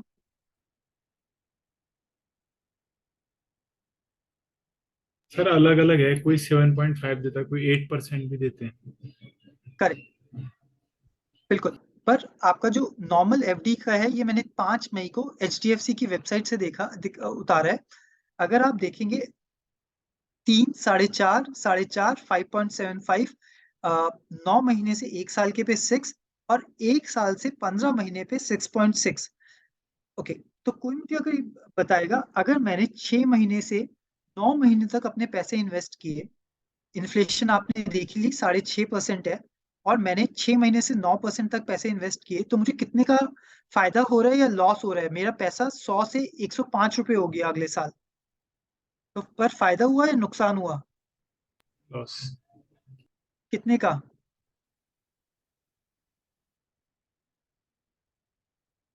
सॉरी, मैं अपने माउस से ही टाइप कर रहा हूँ। तो मेरा पैसा तो 100 रुपए से लेके 105.75 हुआ, तो आप क्यों कह रहे हो लॉस हुआ मुझे? क्योंकि इन्फ्लेशन 6.5 भी था। हाँ, इन्फ्लेशन हमारा ज्यादा था ऑलरेडी। करेक्ट। देखिए, ये ना, मैं पॉइंट बहुत ज्यादा रिपीट कर रहा हूँ, पर कई बार हम लोग इस अंधविश्वास में होते हैं कि पैसा एफडी में पड़ा हुआ है, और एफडी में पैसा डालने की वजह से वो पैसा तो ग्रो हो गया मेरा, और तो ये तो मेरे लिए अच्छा हुआ। 100 का 105 रुपए हुआ, तो मेरा तो पैसा बढ़ गया। पर जैसे आपने देखा कि ब्रेड, दूध, सेब, हर चीज की कीमत बढ़ जाएगी, तो अगर उस 100 रुपए में आप पहले खरीद पा रहे थे, आप नहीं खरीद पाएंगे। साथ में जितने भी एफडी हैं, जो 5 साल से कम की एफडीज हैं, उस पर टैक्स भी लगता है, और वो टैक्स आपके स्लैब के हिसाब से लगता है कि 20% टैक्स स्लैब में आ रहे हैं आप, जो सबसे ऊपर वाला स्लैब होता है। तो अगर 30% स्लैब पे आ रहे होंगे, तो 105 पे 5.75 रुपीज, क्योंकि वो प्रॉफिट है आपका, उसके ऊपर आपका टैक्स भी लग जाएगा। तो 5.75 पे अगर 30% का आप टैक्स लगाएंगे, तो फाइनली आपके पास हाथ में आपके पास 103 ही रुपए ही आएंगे, जबकि जो मिनिमम आपको ग्रो करने थे पैसे 106 रुपए, 1.6.5 कमाने थे, जो आप नहीं कमा पाए। और उससे आपको क्या होगा फाइनली? 1 साल के अंदर 3.65 का लॉस होगा। ये मैंने एक सिंपल सी टेबल बनाई है। तो अगर आपने इस साल 100 रुपए लगाए और 12 साल तक आपने उस पैसे को इन्वेस्ट रखा, और आपको वही रेट मिले, इन्फ्लेशन 6.5 पे, और बैंक जो फंड दे रहा था आपको 4% पे दे रहा था, तो फाइनली वो पैसा आपका 70 रुपए हो जाएगा। उसी तरह अगर आपने 1 लाख रुपए लगाया, तो वो पैसा फाइनली आपका 70,000 की वैल्यू हो जाएगी। ये चीज समझ आई आपको? ये बहुत जरूरी है, और इंडियन फैमिलीज में अक्सर ये चीज नहीं समझ आती लोगों को। प्रशांत, इसके ऊपर हम थोड़ा सा और स्पॉटलाइट डाल सकते हैं क्या? मतलब एग्जाम्पल। जसमीत, अब मैं सोच रहा हूँ, मैंने मुझे लग रहा था किसी का सवाल है तो मैं I would love to answer that. या तो हमने इन्फ्लेशन के ऊपर काफी बात कर ली, बस ये याद रखिएगा हर साल बस नेट पे सर्च कर लीजिएगा हर साल एक बार कि इन्फ्लेशन कितना चल रहा है और बैंक आपको इंटरेस्ट रेट कितना दे रहा है। तो अगर उससे कम दे रहा है तो ये याद रखिए, मैं ये नहीं कह रहा कि एफडी गलत चीज है, एफडी बहुत अच्छी चीज है क्योंकि ये आपको सेफ्टी देती है। पर या वो नॉलेज हमें होनी चाहिए कि ये हमें पैसा बहुत ज्यादा नहीं बढ़ा रही, तो ये आपको इन्फ्लेशन बीट नहीं कर रही, पर ये सेफ्टी मेजर है। आपका बैंक में जो पैसा पड़ा हुआ है वो सेफ्टी है कि आपका पैसा बहुत, क्योंकि ये तो ठीक है कि पैसा फिर भी 70,000 बचा। वो सोचिए अगर आपने अपने घर में केवल पैसा रखा हुआ है या दुकान के अंदर बस पैसा रखा हुआ है, उस पे तो आपको 0% इंटरेस्ट रेट मिल रहा है, तो वो तो सबसे बेकार चीज है। तो at no point in through this session आप ये मैसेज मत लीजिएगा मेरा कि एफडी या आरडी खराब चीज है। मेरा बस कहने का ये मतलब है कि आपको प्रेजेंस ऑफ माइंड होनी चाहिए, आपको पता होना चाहिए कि मेरा पैसा पड़ा हुआ है, वो बचा हुआ है वहां पे, वो घर में पड़े होने से अच्छा है। पर वो इन्फ्लेशन जो आज मेरा देश जिस गति से बढ़ रहा है, उस गति के साथ उसकी गति कम है, ये आपको जानना ज्यादा जरूरी है। किसी का कोई सवाल इस वक्त? सर ये कुछ सबको फंड आजकल वो जो वाले चल रहे हैं ना, जैसे 12% वाले भारत पे और इनमें, तो ये हाँ, सही है या नहीं है इंडियन क्लब वाले? करेक्ट। ये थोड़ा सा ना मुश्किल सवाल है। इसमें ना देखिए, ये सही है जब तक ये कंपनीज हैं। तो मैं इसमें ज्यादा, देखिए मेरा मैं बस ये बता सकता हूँ मैं इसमें इन्वेस्ट नहीं करूंगा, क्योंकि जिन कंपनीज के बारे में जिनके फाउंडर्स इतने ज्यादा डिसइन्वेस्टेड हैं उन कंपनीज से, जिन जो कंपनीज खुद प्रॉफिट नहीं बनाती, I would stick more to the traditional. तो मैंने जो भी आपको आगे बताऊंगा उसमें ज्यादा रखिएगा। आपने ये जो लेन देन क्लब कहा या क्रेड हो गया या आपका भारत पे हो गया, all these companies are making humungous losses. हो सकता है इसमें से कोई विजनरी फाउंडर हो जो इन लॉसेस होते हुए, इतना अच्छा इंटरेस्ट देते हुए भी ये कंपनीज को आगे जाके प्रॉफिटेबल बना दे। एंड आई एम श्योर कि जसमीत ने भी आपको प्रॉफिट के बारे में बताया होगा कि प्रॉफिट कितना इंपॉर्टेंट है। तो ये सारी कंपनीज लॉस मेकिंग है तो मैं अपना पैसा नहीं रखूंगा इनमें। I am happy to lose, मैं कम इंटरेस्ट पे ज्यादा खुश रहूंगा in comparison to put my money in a company जो खुद लॉस मेकिंग है और आपको इंटरेस्ट का दिखा रही है कि 12%, जो जो एचडीएफसी कहीं नहीं दे रहा है आपको। तो जो इतना बड़ा बैंक है वो बिल्कुल नहीं दे पा रहा, वो आपको 7% पे दे रहा है। और एचडीएफसी को भी तो पता है कि आज काफी कस्टमर्स उसके चले जाएंगे अगर भारत पे 12% दे रहा है, तब भी एचडीएफसी आपको कहीं पे 12% नहीं देगा, क्योंकि एचडीएफसी को पता है कि सेफ्टी की वजह से काफी लोग एचडीएफसी के साथ रहेंगे। तो मेरी एडवाइस यही रहेगी, सेफ्टी फर्स्ट, रिटर्न्स लेटर। अगर आपको हल्का सा भी किसी इन्वेस्टमेंट में डाउट है तो प्लीज वहां मत करें। अ, तो एक होता है रिस्क, एक होता है कैलकुलेटेड रिस्क। एक होता है पहाड़ से कूद गए, हवा में कूद गए, ये होगा रिस्क कि पता है मरना है और कूद गए, या चांसेस बहुत ज्यादा हैं कि मरने के। बट एक है कि वो रस्सी के साथ कूदा, उसने नीचे 10 लोगों को बोला कि भैया मैं कूद रहा हूँ और मुझे यहाँ पे नीचे मेरा सेफ्टी नेट है, तो वो कैलकुलेटेड रिस्क है। तो मैं कहूंगा कि क्या ये कैलकुलेटेड रिस्क है भारत पे में इन्वेस्ट करना? थोड़ा सा मुझे ज्यादा रिस्की लगता है क्योंकि ये कंपनी बहुत ज्यादा लॉस मेकिंग है, तो ये कहाँ से आपको पैसे दे रही है ये सोचना बहुत ज्यादा जरूरी है। तो जिस दिन इनके इन्वेस्टर्स पैसा हटा लेंगे, ये हो सकता है कि आपका बहुत ज्यादा दिक्कत हो जाएगी। थोड़ा सा डिस्कशन अलग डायरेक्शन में चला गया, बट जो शॉर्ट क्रक्स है, मैं इसमें पैसा नहीं लगाऊंगा। I would go with other components जो मैं अभी आपको बताने वाला हूँ, म्यूचुअल फंड्स, क्योंकि ये बहुत सालों से चल रहे हैं और इनका एक तरीका है जिससे ये आपके पैसे कमाते हैं, वो भी हम बात करेंगे। ग्रेट। एक छोटी सी बात करते हैं, यहाँ पे मैंने सैलरी लिखा हुआ है, बट आप इसको प्रॉफिट की तरह मानिएगा कि ये दोनों ने बिजनेस शुरू किया, सोनम और श्रद्धा ने। आ, दोनों का प्रॉफिट हुआ 17,500 पर मंथ। दोनों 25 साल की उम्र के थे और उन्होंने कहा कि हम दोनों 55 की साल में रिटायर होने वाले हैं। ठीक है, केस सबको समझ आया? यस कर दो एक बार। दोनों 17,500 का प्रॉफिट कमाते हैं, यस 25 सर। साल की उम्र। ठीक है, यस, ग्रेट ग्रेट। तो सोनम ने डिसाइड किया कि वो हर महीने 2,000 रुपये 25 साल की उम्र से इन्वेस्ट करना शुरू करेंगी। श्रद्धा ने कहा अभी मुझे तो थोड़े मजे करने हैं, मैं तो 25 साल की हूँ। तो उन्होंने कहा मैं 30 साल से इन्वेस्ट करना शुरू करूंगी, पर मैं 55 तक करूंगी। तो यहाँ पे इन्होंने जहाँ 25 से 50 किया, यहाँ इन्होंने 30 से 55 किया। तो दोनों ने 25 साल तक ही इन्वेस्ट किया। Right? Is am I correct जब मैं कह रहा हूँ दोनों ने 25 साल किया? Yes, okay. तो क्या आपको लगता है कि अगर दोनों श्रद्धा और सोनम ने सेम पैसे इन्वेस्ट किया, सेम सालों तक इन्वेस्ट किया, तो रिटर्न भी तो सेम होगा? जो फाइनली इनको 55 साल में मिलेगा, पैसा सेम मिलेगा या अलग अलग मिलेगा? Okay, same. डिफरेंस रहेगा शायद इसमें।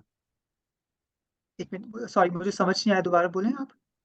सर इसमें डिफरेंस रहेगा, जो बाद में करेगा शायद उसे कम मिले। ओके, कोई और बोलना चाहेगा? इससे डिफरेंस रहेगा, कंपाउंडिंग का डिफरेंस रहेगा।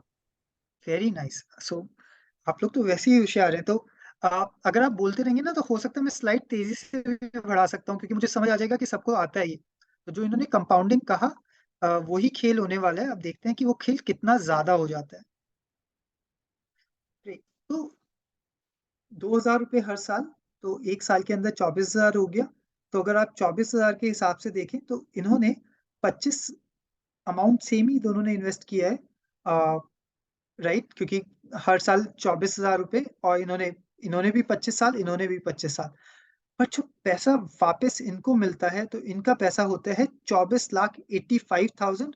और बेचारी श्रद्धा को जो पैसा केवल मिलता है वो है 18 लाख। और जो इन्होंने गेम कहा वो केवल कंपाउंडिंग है।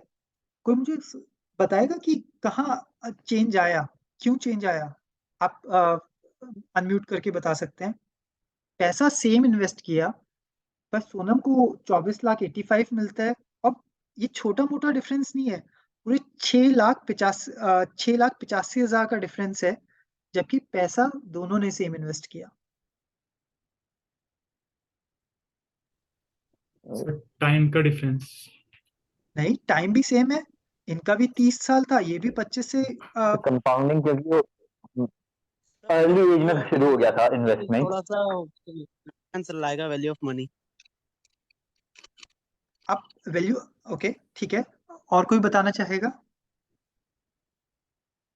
फिर टाइम ऐसे कि उसने पहले शुरू कर दिया था, जो उसने 25 की एज पे करना शुरू कर दिया था और दूसरे ने 30 की एज पे करना शुरू किया।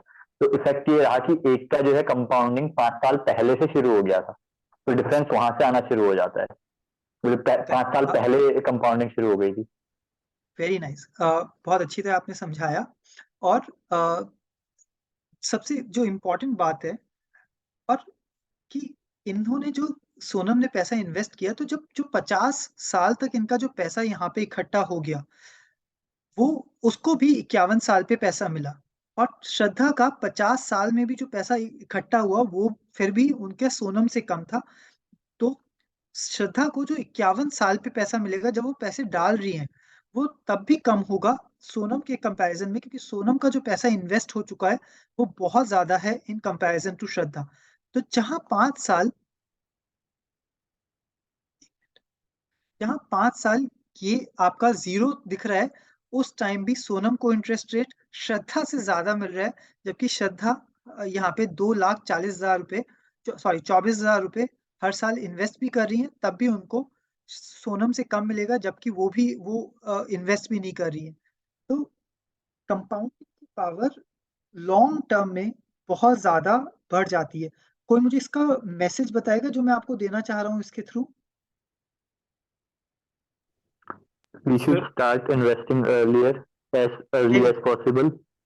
यस, और आपको बहुत ज्यादा पैसे का नहीं सोचना है कि मुझे बहुत ज्यादा पैसे, बट सबसे, जैसे हमने फाइनेंस टेक्सोनॉमी में बात की, सबसे पहले सिक्योरिटी बहुत जरूरी है, टैक्स सेविंग। अगर उसके बाद भी आपके पास पैसे बच जाते हैं तो डेफिनेटली स्टार्ट इंश्योरिंग कि आपके रिटर्न्स अच्छे आए, और अ, और जितना जल्दी आप स्टार्ट करेंगे उतना ज्यादा आपको फायदा होगा, क्योंकि चाहे आप सेम अमाउंट श्रद्धा की तरह करेंगे 5 साल बाद, पर अगर मनोज और प्रशांत में से मनोज ने 25 साल में किया और प्रशांत ने 30, सेम अमाउंट होते हुए भी प्रशांत को बहुत कम पैसे मिलेंगे, और अभी ये केवल 30 साल का लिया है।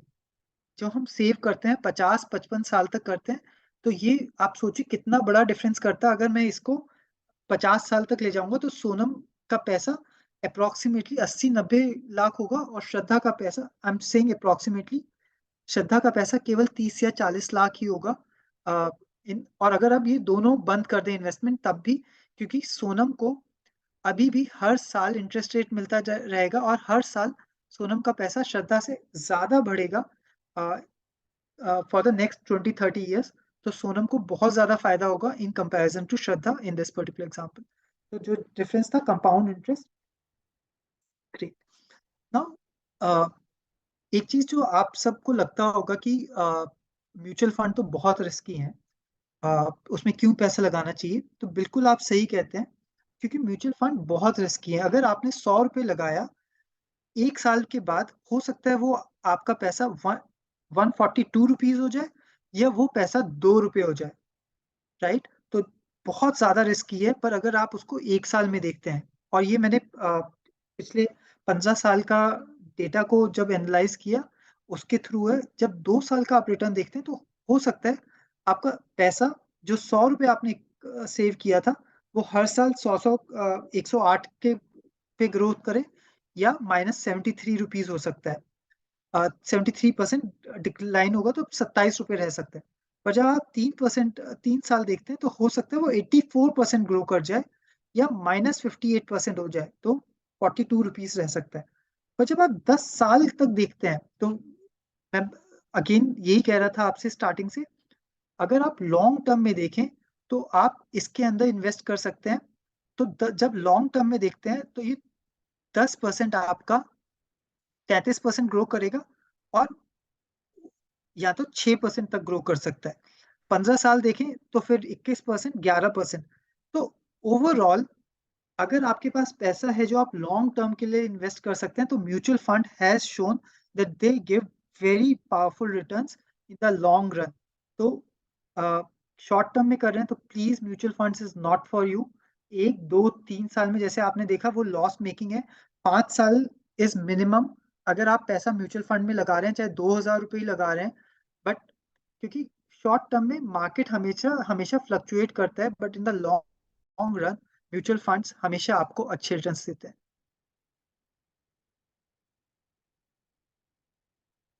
ग्रेट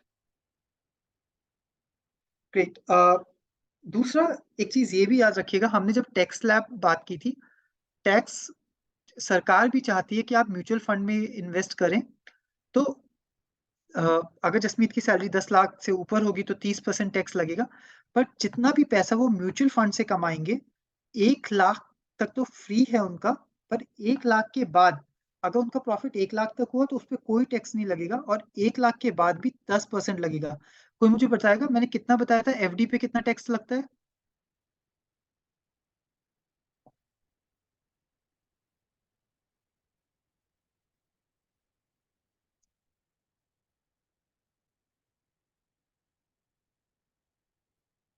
क्या हुआ, एफडी पे कितना टैक्स लगता है?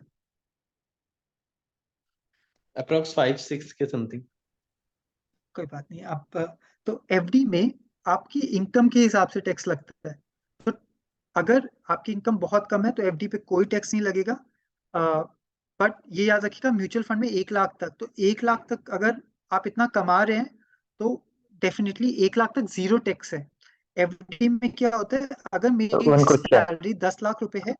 हाँ सॉरी आशीष। तो जैसे इसमें जो 1 लाख आ रहा है, ये हमारा जो इन्वेस्टमेंट पे रिटर्न है ना, यानी कि अगर मैंने लेट अस से कि ईयरली रिटर्न मेरे को 10% दे रहा है कोई म्यूचुअल फंड, और क्या कहते हैं उसमें मैंने 10 लाख लगाया, तो उसका 10% यानी कि ईयरली रिटर्न मुझे 1 लाख मिला। अब जो हाँ स्टेटमेंट लिखा था हमारा स्लाइड पे, इट वॉज लाइक कि कहते हैं मैं अगर उसे विड्रॉ करता हूँ, अपने जो रिटर्न है 1 लाख जो रिटर्न मिला मुझे 1 साल के हाँ बाद विड्रॉ कर रहा हूँ, तो उस पर टैक्स नहीं है। इसे थोड़ा एक्सप्लेन कर दीजिए स्टेटमेंट को। बिल्कुल आशीष, आपने बहुत अच्छी तरह समझाया। तो बिल्कुल हर चीज जो इनकम टैक्स की बात होगी वो प्रॉफिट पे बात होगी। तो आपने जैसे कहा कि आपने 10 लाख रुपए लगाया, 1 साल बाद जब आपने निकाला आपको 11 लाख रुपए मिले, क्योंकि 10 लाख तो आपकी खुद की लागत थी ना, तो लागत माइनस करी, तो आपका जो प्रॉफिट बचा वो 1 लाख रुपए बचा। तो 1 लाख रुपए जो है उसके ऊपर कोई टैक्स नहीं लगेगा अगर म्यूचुअल फंड के थ्रू है। हाँ, 1 साल से कम में मत निकालिएगा, वो अलग टैक्स वाला कंपोनेंट है, मैं उस पर बात नहीं करूंगा आज। बट अगर आपने 1 साल के बाद निकाला तो उस पर 10% का आपका टैक्स लगता है। एफडी पे आपकी सैलरी के हिसाब से टैक्स लगता है। तो अगर आपकी सैलरी बहुत ज्यादा है और आपकी एफडी ने 50,000 का आपको, लेट्स से मेरा 30% का टैक्स ब्रैकेट है, तो मेरी एफडी का टैक्स भी 30% हो जाएगा। लेट्स से यश का सैलरी 6 लाख रुपए है और उनका 20% का टैक्स लगता है, तो उनका टैक्स ब्रैकेट भी 20% होगा। तो जितनी आपकी सैलरी होगी उतना आपका टैक्स ब्रैकेट होगा।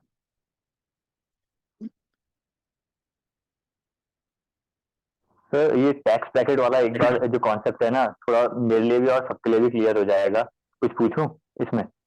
आप पूछो, अगर आपको ये लगता है सबको भी तो क्लियर हो जाएगा तो बहुत जरूरी है फिर तो। हाँ, तो क्योंकि सर जैसे ना एक मतलब जैसे 0 to 3 लाख वाला एक ब्रैकेट है हमारा, उसके बाद हमारा डिवीजन होता है कि 3 to 6 वाला दूसरा है, यानी कि 3 लाख से ऊपर जितना मेरी सैलरी होगी, लेट अस से किसी की अगर सैलरी बैठ रही है 3,60,000, तो यानी कि उसका 3 लाख से ऊपर तो 60,000 वाला ही हुआ ना, यानी कि 3 लाख to 60 वाले ब्रैकेट में वो 60,000 का कहता है 15% या क्या जो परसेंटेज है वो 60,000 पे बैठेगा, ऐसा कुछ होगा? बिल्कुल, आप अमित सलूजा वाले एग्जाम्पल पे कहाँ थे? सर कहाँ मेरा थे नेटवर्क आप? ब्रेक हो गया था। मैं हाँ, नेटवर्क ब्रेक हो गया था थोड़ा। ग्रेट। तो बिल्कुल, तो आपने बिल्कुल सही समझाया। तो जब हमने अमित सलूजा वाला एग्जाम्पल बात की, उनकी 7.5 लाख की इनकम थी, तो जीरो से जो 2.5 लाख थी उसके अंदर बिल्कुल टैक्स नहीं लगेगा। फिर जी। 2.5 से 5 लाख तक, फिर 2.5 लाख हमने कैलकुलेट किया उस पे, क्योंकि हम्म 5% केवल 2.5 लाख पे लगता है। तो स्लैब्स हम्म हैं, जब स्लैब की बात की जाए तो स्लैब मतलब ब्रेक हो जाता है। न्यू टैक्स रेजिम कहता है कि 3 लाख तक उनका जीरो, फिर 3 से 6% का 5% टैक्स लगेगा, राइट? तो 5% का टैक्स लगेगा, और उसके बाद 6 से 9। तो ये नहीं होता कि आपकी पूरी सैलरी पे 15% लगता है या 30% लगता है, उस स्लैब के बाद वाला जो होता है वहां पे लगता है। ये इन्होंने काफी इंपॉर्टेंट सवाल पूछा। स्लैब प्लीज एक बार देखिए, 1 मिनट इस पे रुकते हैं, क्योंकि अगर अभी भी किसी को सवाल है, इट्स वेरी इंपॉर्टेंट कि इस सेशन के बाद तो आप हेल्थ इंश्योरेंस देख रहे हैं अपना, और इस साल का इनकम टैक्स हर इंसान अपना फाइल करने का ये हल्की सी टेबल बना के देख रहा है कि मुझे कितना मेरा इनकम टैक्स आ रहा है।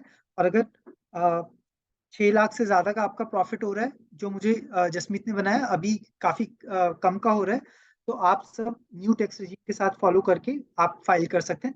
कुल 15 या 20 मिनट लगेंगे। ठीक है, ये क्लियर है सबको? यार मैं देख रहा हूँ मेरा पावर बैंक कहाँ चला गया यार। Okay, great. यार लाया तो था, पता नहीं कहाँ चला गया है। अच्छा, ये संभवी आप म्यूट कर देंगे? या डन। कौन है? अग्रवाल। Okay okay. कूल। चलिए, तो ये हमने यहाँ पे देखा कि कैसे हमारा सोनम श्रद्धा का एग्जाम्पल पे फर्क पड़ता है। ये एक सिंपल सा फॉर्मूला है जो हम लोगों ने सबने मैथ्स में बचपन में किया हुआ है। Amount equals to principal, 1 plus, मेरे साथ कोई बोलेगा, 1 plus rate upon 100 bracket raise to the power time. Now सब लोग पैसा बहुत कमाना चाहते हैं कि मतलब बिजनेस में सबसे ज्यादा पी, और ये देखिए ये ना लाइफ का रूल है, तभी इसको आइंस्टाइन ने एट्थ वंडर कहा था। बिजनेस में भी और आई डोंट नो आप लोगों की अभी इस पे बात हुई या नहीं हुई, जसमीत भी ये कहेंगे कि कई बार बहुत बड़े-बड़े बिज़नेस स्टार्ट होते हैं विद लॉट ऑफ पी, कि उनके पास पैसा बहुत है। बट सबसे ज़्यादा इम्पोर्टेंट होता है परसिवरेंस, या कितना टाइम आप उस पे लगाते हैं। छोटा बिज़नेस भी स्टार्ट छोटा होता है, बट वो अगर उस पे टाइम सही से लगाया जाए और उसकी ग्रोथ ठीक हो, तो वो बहुत बड़ा बिज़नेस बन सकता है। बट एक बिज़नेस जो स्टार्ट लेट्स से 1 करोड़ रुपए से होता है, बट उसके अंदर परसिवरेंस नहीं थी, वो 1 साल के अंदर ही चाहता था कि वो पैसा 2 करोड़ या 4 करोड़ हो जाए, तो वो business might not be able to sustain. उसी तरह आपका जो इन्वेस्टमेंट होता है, इन्वेस्टमेंट में भी ये पी जो है ये मल्टीप्लिकेशन में है, बट ये वाला एक्सपोनेंशियल है। तो raise to the power 2 raise to the power 3 equals to 8 होता है, 2 मल्टीप्लाई बाय 3 इक्वल्स टू 6 होता है। So what I want to tell you is, आप इन्वेस्टमेंट में मत सोचिएगा अरे वो कितना ज्यादा पैसा इन्वेस्ट कर रहा है। सबसे ज्यादा जरूरी है आप कितने ज्यादा टाइम तक वहां पे इन्वेस्ट कर रहे हैं। That's the power of this compounding formula. तो हम कई बार इन चीजों को भूल जाते हैं, बट ये मैथ्स का फॉर्मूला सिंपल बताता है कि अगर आप देखें तो n जो है एक्सपोनेंशियल पे है, और p और r जो है वो अपने मल्टीप्लिकेशन पे है। तो अगर आपका पैसा बहुत ज्यादा भी है बट आप केवल 3 साल तक लगाएंगे तो उससे ज्यादा फायदा नहीं होगा। पैसा कम है बट टाइम बहुत लंबा है, तो वो आपको कंपाउंडिंग बहुत ज्यादा फायदा दे सकती है। और वही बिजनेस में जितना मुझे पता है, आप बिजनेस बहुत ज्यादा पैसों से स्टार्ट करें बट आप उस पर टाइम नहीं दे सकते, तो वो बिजनेस भी आपको बहुत अच्छा रिटर्न नहीं दे पाएगा। बट एक बिजनेस छोटा, एक छोटी सी दुकान, एंड आई एम श्योर आप सबने बहुत सारे एग्जांपल देखे होंगे, एक छोटी सी दुकान बट बिकॉज जो जिसने स्टार्ट की वो बहुत कमिटेड था, जिसकी वजह से बिजनेस बहुत अच्छा ग्रो किया। बट एक इंसान जिसने बहुत बड़ी दुकान तो खोली बट ही वो अपना इन्वेस्ट करने के लिए टाइम कमिटेड नहीं था, जिसकी वजह से ये अच्छा नहीं चल पाता। ये फॉर्मूला समझ आया सबको?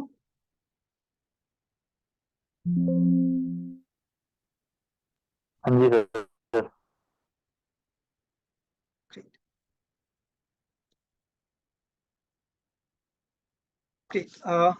एक इंसान है, ये कहे जाते हैं कि बहुत अच्छा बिजनेस भी ये बहुत अच्छा करते हैं, और इनकी दुनिया भर में इनकी बहुत ज्यादा कंपनीज को ये ओन करते हैं, जबकि ये चलाते नहीं है। तो इनका कहना है, if you don't find a way to make money while you are sleep, you will work until you die. तो इनका इस सिंपल से कोट का क्या मतलब है, अगर आप जब जाग रहे हैं तभी आप काम कर रहे हैं, तो पहली चीज आपका पैसा केवल 9 या 10 घंटे काम कर रहे हैं, क्योंकि 8-10 घंटे तो आप सो रहे हैं। तो आपको, और अगर आप जब जाग रहे हैं तभी आपका पैसा काम कर रहा है, तो आप अपनी जिंदगी के आखिरी दिन तक काम करेंगे, क्योंकि आपने पैसे को, आपका पैसा आपके लिए काम नहीं कर रहा है। तो हमें कोशिश ये करनी है कि हमारा पैसा भी अपने लिए काम कर सके। तो उसके ऊपर थोड़ा सा सोचना है कि जैसे हमने म्यूचुअल फंड्स में पैसा लगाया, तो आपने पैसा 100 रुपए लगाया, पर अगले साल वो आपको 110 रुपए दे के जा रहा है। तो वो पैसा अब आप अपने आप ग्रो कर रहे हैं, जो आप डायरेक्टली नहीं कर रहे। तो आप अपना बिजनेस तो कर रहे हैं साथ में, बट साथ में अगर आपने सही जगह इन्वेस्टमेंट किया तो वो पैसा भी अपने आप को खुद ग्रो कर पाएगा। और उनका दूसरा कोट है, आई don't work for money, money works for me. तो ये कोशिश करें कि जिंदगी में हम सब स्टार्ट करते हैं पहले वाले स्टेटमेंट से, I work for money, but let's try to start moving also towards money works for me. तो ओवर द टाइम आपका अगर बिजनेस है, तो बिजनेस को भी आप ये सोचें कि मुझे 4 शॉप्स खोलनी है जिसमें मुझे 3 लोगों को रखना है, जिससे कल अगर मुझे किसी शादी में भी जाना पड़े या और कुछ करना पड़े, तो भी वो 3 दुकानों से इतना पैसा आ रहा है या 3 होटल से इतना पैसा आ रहा है कि मुझे उसमें डायरेक्टली घुसना ना पड़े। So I don't work for money, money works for me. लिख लीजिए कहीं पे, मतलब मुझे ये बहुत इंस्पायर करता है। मैं जब भी सोचूं कि, और ये बिजनेस में डेलीगेशन भी कहा जाता है, क्या मैं अपने काम को इतना डेलीगेट कर सकता हूँ कि अ, कि वो अपने आप काम करे। इसके बहुत एग्जाम्पल हैं, बस आप में से एक के मैंने माइक देखा था। तो YouTube is a very powerful component of this particular tool, क्योंकि जो भी वो थे वो एक वीडियो लोड करते होंगे, बट अगर वो वीडियो चल जाए तो उस टाइम वो दोबारा नहीं बोल रहे हैं, या ये कंटेंट मेरा अगर संभवी YouTube पे डालती हैं तो ये कंटेंट अगली बार किसी को लेना होगा तो उनको बोलना नहीं होगा, बट वो सेशन को वहीं से देख सकते हैं और वो नॉलेज गेन कर सकते हैं. सो YouTube is a great, powerful tool to think about how money works for you, rather than you working for the money every time. Please, एक थॉट इस सेशन के बाद जरूर याद रखिएगा कि कोटक महिंद्रा बैंक 3.5% देता है, 5-5.5% डिपॉजिट्स पे अगर एक साल से कम है, बट क्या ये वर्थ है जब भारत का इन्फ्लेशन 6.5% जा रहा है? Please again I will point, मैं ये नहीं कह रहा एफडीज बेकार हैं, बट नॉलेज कि वो इन्फ्लेशन को बीट नहीं कर पाएगा ये जानना काफी इंपॉर्टेंट है. So just be aware what's happening in the market. Shraddha वाले, अगर अभी तक सब कुछ समझ आ रहा है ना? Yes sir.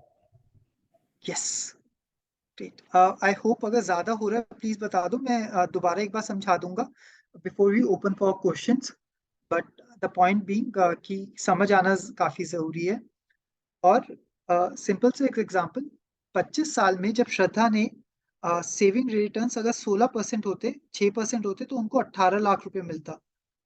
इन्फ्लेशन अगर 10% है और अगर म्यूचुअल फंड के थ्रू हो जाती 16% पे, तो यही अमाउंट 25 साल में 53,95,000 हो जाता. तो आप देख रहे हैं केवल 6 से 16% का रिटर्न पे जाने पे अमाउंट में कितना ज्यादा डिफरेंस आता है. सो डेफिनेटली आपकी सिक्योरिटी बहुत जरूरी है, फिर टैक्स सेविंग बहुत जरूरी है, और उसके बाद आपकी सेफ्टी, क्योंकि पीपीएफ भी आपको रिटर्न्स अच्छे देगा, which is gonna beat your returns, but वो 8.1% देगा. तो just for my personal I can tell you, चाहे कुछ भी हो जाए, हर साल आई इंश्योर कि हम लोग पीपीएफ में पैसा डालें, तो उसी तरह आप लोग भी कोशिश करें कि थोड़ा पैसा अगर आपके पास बचता है तो पीपीएफ में, और अगर काफी ज्यादा पैसा बच रहा है और आप उसको इन्वेस्ट कर सकते हैं तो फिर म्यूचुअल फंड्स की तरफ आप लोग भी थोड़ा सोचना शुरू करें. दो आई नो कि आप लोग अभी बिजनेस स्टार्ट कर रहे हैं तो बिजनेस स्टार्ट करते वक्त नहीं कर सकते, बट प्लीज कहीं पे लिख लीजिएगा कि मेरा जो मैंने गोल्स वाली एक शीट दिखाई थी कि इन गोल्स को अचीव करने के लिए how would I go for short term, medium term. आपका शॉर्ट टर्म में एक बिजनेस भी हो सकता है, फिर मीडियम टर्म, फिर लॉन्ग टर्म, और उनके सामने एक और टेबल बनाइएगा जिसमें आप लिखेंगे कि कहाँ कहाँ आप पैसा इन्वेस्ट करने वाले हैं.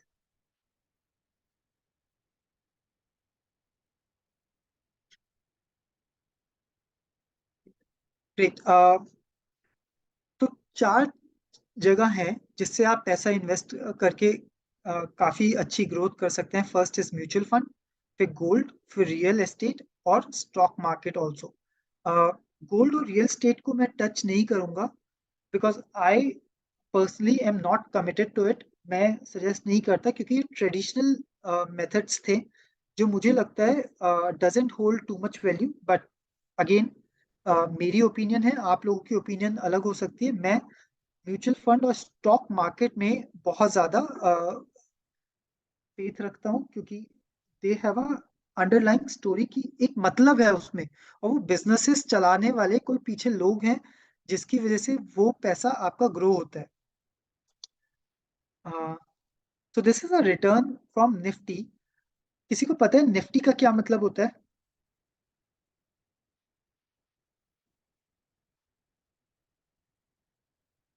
ओके, ठीक है. तो भारत की जो सबसे बड़ी 50 कंपनीज हैं, कोई मुझे भारत की 50 टॉप कोई भी कंपनी जो उनके दिमाग में आ रही है उसका नाम बताएगा. कोई भी भारत की कोई बड़ी कंपनी का नाम. रिलायंस ग्रुप या टाटा. टाटा. हाँ, ग्रेट, बिल्कुल सही. ब्रिटानिया. तो ब्रिटानिया, ग्रेट. बस इतनी सी थी. किसी हिंदुस्तान यूनिलीवर. करेक्ट, ऑयल कंपनियां. Correct, very nice. सो ये सारी जो कंपनीज है ये निफ्टी के अंदर है. तो निफ्टी 50 कहते हैं कि भारत की जो टॉप 50 कंपनीज हैं वो आपकी निफ्टी 50 बनाती हैं. तो ये जो आप निफ्टी 50 का चार्ट मैंने आपको जो अभी दिखाया वो केवल इसलिए दिखाया, जो मैं बार बार ये म्यूचुअल फंड स्टॉक मार्केट कह रहा हूँ, तो ये स्टॉक मार्केट और म्यूचुअल फंड सारा पैसा आपका इन कंपनीज के अंदर इन्वेस्ट करते हैं। तो कई बार हम कहते हैं यार ये म्यूचुअल फंड पैसा कहाँ डालते हैं कि ये पैसा ग्रो हो जाता है, तो ये सारा पैसा इन कंपनीज को देते हैं। जैसे कल मनोज को अपने बिजनेस को बढ़ाने के लिए पैसा चाहिए, वैसे ही इन कंपनीज को भी अपना पैसा बढ़ाने के लिए पैसा चाहिए होता है। तो ये पैसा लेती हैं स्टॉक मार्केट के थ्रू, या म्यूचुअल फंड्स जब इनके अंदर पैसा लगाते हैं तो उसके थ्रू ये पैसा लेती हैं। नेक्स्ट टाइम जब हम बात करें तो मैं आपको बताऊंगा कि क्यों एक एंटरप्रेन्योर का ड्रीम होता है अपनी कंपनी को आईपीओ में लिस्ट करना, और आईपीओ और ये थोड़ी टर्म्स का क्या मतलब होता है। तो नेक्स्ट टाइम हम इस पे बात करेंगे। अगर आप लोग अगले सेशन से पहले थोड़ा सा पढ़ पाए कि प्रशांत ने निफ्टी 50 के बारे में कहा था, और कुछ कहा था कि अगली बार हम कंपनीज के बारे में पढ़ेंगे, तो अगले हफ्ते जब हम बात कर रहे हैं तो उससे पहले अगर आप पढ़ पाएंगे तो we will be able to do it very nicely, और आपको जब मैं बता रहा हूँ तो और समझ आएगा। सो मेरा कहने का ये मतलब था, इसमें भी अगर आप देखेंगे यहाँ पे 2020 के अंदर ये काफी गिरा। कोई मुझे बताएगा यहाँ पे हुआ क्या है 2020 के अंदर? सर कोविड आया था तो उस वजह से कोविड क्या से लाइन ब्रेक हो गई। Correct, very good. So covid आया तो मार्केट बहुत ज्यादा फॉल हुआ था। तो अगर कोई इंसान बहुत शॉर्ट टर्म के लिए पैसा लगाएगा तो वो बेचारा घबरा जाएगा, क्योंकि अगर किसी ने 2019 में पैसा लगाया और उसको 2020 में अपना पैसा निकालना ही था, तो उस बेचारे ने पैसा बहुत लॉस में निकाला होगा। तो जिस तरह म्यूचुअल फंड में मैंने कहा कि 5 साल से ज्यादा पे ही इन्वेस्ट करना चाहिए, उसी तरह स्टॉक मार्केट में भी यू शुड ओनली इन्वेस्ट अगर आपका टाइम पीरियड 5 साल से ज्यादा है। तो अ, तो ये आज आज के सेशन के बाद आपको ये भी समझ आ जाना चाहिए कि कैसे म्यूचुअल फंड क्या करते हैं जिसकी वजह से आपका पैसा ग्रो हो पाता है। तो इट्स नॉट कि म्यूचुअल फंड कुछ मैजिक करते हैं, वो बड़ी कंपनीज को पैसा देते हैं, और जब वो बड़ी कंपनीज अगर ग्रो करेंगी तो वो पैसा वो आपको वापस करेंगी। फॉर एग्जाम्पल अगर आपने मुझसे पैसा इन्वेस्ट किया लिया, और जब आप ग्रो करेंगे तो आप अ, जब ग्रो करेंगे तो मैं भी ग्रो करूंगा, क्योंकि मैंने आपने पैसा लगा रखा है। उसी तरह हम पूरा भारत जब आज ग्रो कर रहे हैं, उसी की वजह से आज मार्केट स्टॉक मार्केट ऊपर जा रहा है, और जिससे हम लोग जो पैसा इन्वेस्ट कर रहे हैं वो उससे ज्यादा कमा सकते हैं। Sir can I ask something? हाँ प्लीज गो अहेड। सर ये जैसे जो ड्रॉप आया मार्केट में निफ्टी 50 वाले चार्ट में, इस चार्ट को हाँ रिसेशन भी कहा जा सकता है? नहीं, रिसेशन बहुत अलग टॉपिक है, we can touch it sometime later, but आज के टॉपिक से नहीं है। रिसेशन बहुत अलग टर्म है, और रिसेशन ये नहीं है, और भारत में रिसेशन नहीं आ रहा है। So okay. आप कोई भी वर्ल्ड की रिपोर्ट सिमिलरली सर जैसे ना मार्केट ड्रॉप जो होता है इसे क्या कहा जाएगा, इस टर्म को क्या कहा जाएगा? जैसे मार्केट में जो निफ्टी 50 वाला ड्रॉप आया था, हाँ तो इसको जो ड्रॉप कहा चार्ट में जाएगा। ड्रॉप आया था। करेक्ट। तो जब हाई होता है तो तो इसका मतलब, तो ये ना देखो, market up and down are the normal phases of market. अब मतलब आप ये कहें कि लाइफ में अप एंड डाउन होते हुए उसका बैड फेज कह दो, गुड फेज कह दो, बट इसका कोई ऐसा पर्टिकुलर टर्म नहीं है। बट दिस, अगर आप मार्केट में इन्वेस्ट कर रहे हैं तो वो होगा ही, क्योंकि कोई कंपनी ऊपर नीचे होती है। So that's how it is. Recession is a very different term, तो रिसेशन को मार्केट के साथ मत कंबाइन करेगा। ये कहा जा सकता है जब रिसेशन आता है तो मार्केट बहुत ज्यादा फॉल होगा। तो अगर रिसेशन आया तो मार्केट काफी ज्यादा ऐसा आपको टिल्ट होता हुआ दिख सकता है कि काफी नीचे आएगा। But this is not in recession. Recession में uh, बहुत ज्यादा कंज्यूमर स्पेंडिंग, और जो अभी वर्ल्ड रिपोर्ट्स कह रही हैं वो ये कह रही हैं कि यूएस यूरोप में रिसेशन आ सकता है, but you won't find recession coming any time in India. ठीक है। तो सर इन्वेस्टर्स जैसे यूएस के मार्केट में इन्वेस्ट भी तो कर सकते हैं, ऐसा कुछ हो सकता है? हाँ कर सकते हैं। देखो अब तुम मतलब I would now have to restrict you because ये हम बहुत अलग टॉपिक पे जा रहे हैं। I am happy to talk about it, but ये सबको फायदा नहीं करेगा। तो डेफिनेटली इंडिया के आप इंडिया में बैठे बैठे यूएस मार्केट में भी इन्वेस्ट कर सकते हो, but that's you should not, because India का मार्केट इज बहुत बॉयंट है, और जो आप लोगों की प्रोफाइल है इंडियन मार्केट में ही इन्वेस्ट करें। अगर यूएस में करना है तो एक तो बहुत ज्यादा पैसा चाहिए, क्योंकि यहाँ का मार्केट बहुत बड़ा है। एप्पल का एक stock he somewhere around, I am just assuming, 50-60 हजार का एक स्टॉक आता है। तो 50-60 हजार का एक स्टॉक आता है, तो आपका पूरा महीने का लग जाएगा, और अगर वो नीचे गया तो बहुत ज्यादा रिस्की हो जाएगा। तो Indian market is correct for you. मतलब मैं भी यूएस मार्केट में अभी इन्वेस्ट नहीं करता, सो दैट्स वाई मैं इसमें नहीं कह पाऊंगा, बट मार्केट यूएस का काफी रिस्की है। कूल, मैं उस पर नहीं जाऊंगा, या तो वो टॉपिक को भटकाएगा। Thank you sir. Cool. Last जो आज मैं स्लाइड, और उसके बाद एक मनोज ने हैंड रेज किया है, मैं उस पर पिक करते हैं। जो इंडिया का जो बजट है, उसमें एक टर्म होती है फिस्कल डेफिसिट। किसी को पता है फिस्कल डेफिसिट क्या होता है? No sir. I think Manoj wants to ask something. पैसों की कमी। हाँ, I know Jasmeet, I am finishing this and then I will take it. हाँ, ग्रेट। सॉरी, फिस्कल डेफिसिट, पैसों की कमी। क्या कहा आपने? पैसों की कमी, fiscal deficit, fiscal relating to financial deficit, यानी कि कमी होना। बिल्कुल सही। तो बिल्कुल आपने सही कहा कि फिस्कल डेफिसिट मतलब पैसे की कमी होना।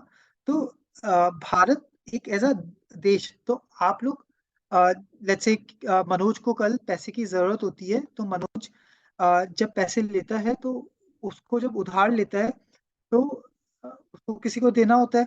बट अगर लेट्स से उसका आमदनी 1 रुपया और खर्चा रुपया हो जाए, खर्चा ज्यादा हो जाए, तो वो गैप हो जाएगा। तो देश के केस में भी हमारे पास कई बार ऐसा होता है कि हमारे पास आ, हम कमाते कम है और खर्चा उससे ज्यादा हो जाता है, तो उसको फिस्कल डेफिसिट कहा जाता है। तो अगर आप इस स्लाइड में देखेंगे, सो भारत में उसका जो फिस्कल डेफिसिट है 17.55 ट्रिलियन तक जाएगा, जो 6.4% ऑफ द जीडीपी था। जीडीपी होता है पूरे देश में हर एक इंसान की अगर इनकम को ऐड कर दिया जाए, तो उसको हम ग्रॉस डोमेस्टिक प्रोडक्ट कहते हैं। और वो बजट किया था सरकार ने 4.5% पे। और इस साल गवर्नमेंट का जो एक्सपेंडिचर था वो 31.67 हुआ। तो ट्रिलियन, तो देखिए हमारा देश भी बहुत ज्यादा खर्चा करता है, और जो बजटेड था वो 28.5 ट्रिलियन था। तो जो गैप आया उसको फिस्कल डेफिसिट किया जाता है। तो ये हमारा गैप आगे कि 28.5 हमने कहा था कि खर्चा होगा, और जो हमने बजट किया था पर जो खर्चा हो गया वो 31.67 हुआ।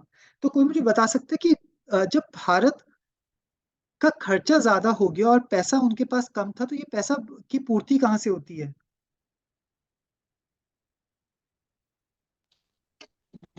Sir loan,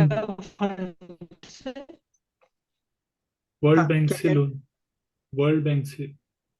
correct, world bank से लोन लिया जाता है। और क्या होता है?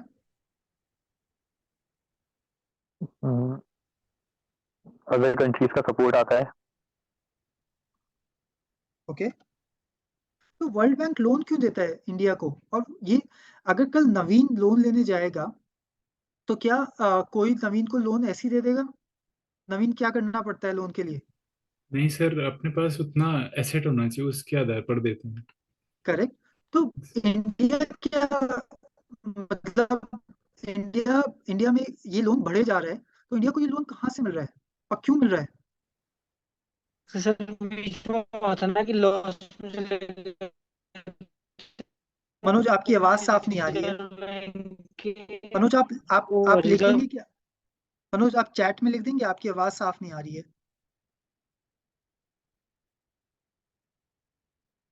ओके, कोई और जल्दी से, सो दैट आई, फिर हम सवालों के लिए खोलेंगे। सर लोन लेने के लिए ये देखा जाएगा कि इसके पास ऐसा क्या अपॉर्चुनिटी है जहाँ पे से ये पैसा वापस कर सके, चाहे वो अपने एसेट्स के थ्रू हो, चाहे वो अपना कुछ ऐसा सोर्स ऑफ इनकम जो कि फ्यूचर में एक्सपेक्टेड है, उससे शो करे कि हाँ मैं आपको रिटर्न कर पाऊंगा। Correct.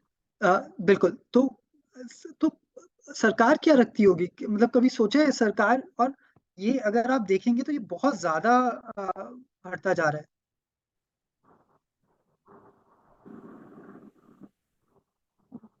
Can you see my screen?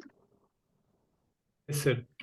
हाँ, तो अगर आप देखेंगे तो ये 31.67 हो गया है, सॉरी 17.55 ट्रिलियन। सोच रहे हैं 17.55 ट्रिलियन भारत के ऊपर फिस्कल डेफिसिट है। तो ये वर्ल्ड बैंक क्यों लोन दे रहा है और ये पैसा कहाँ है?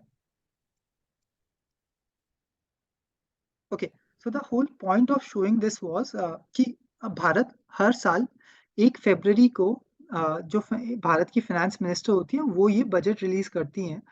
तो fiscal deficit is very interesting. बस आपको पता होना चाहिए कि कितना चल रहा है, क्योंकि एक हद तक ये कहता है कि हर एक इंडियन जिसके ऊपर एक भी रुपए का लोन नहीं है उसके ऊपर भी इस वक्त 17 या 18,000 का लोन है, क्योंकि ये फिस्कल डेफिसिट इज कंसिडर्ड कि पूरे भारत, क्योंकि सरकार एक्चुअली हम ही हैं जो उसकी आमदनी है, राइट? तो अगर आप देखेंगे तो आज जसमीत, मनोज, प्रशांत ने कोई लोन नहीं लिया हुआ, फिर भी उनके ऊपर, क्योंकि हमारे देश कर्जदार है, और ये केवल इंडिया नहीं हर देश कर्जदार होता है।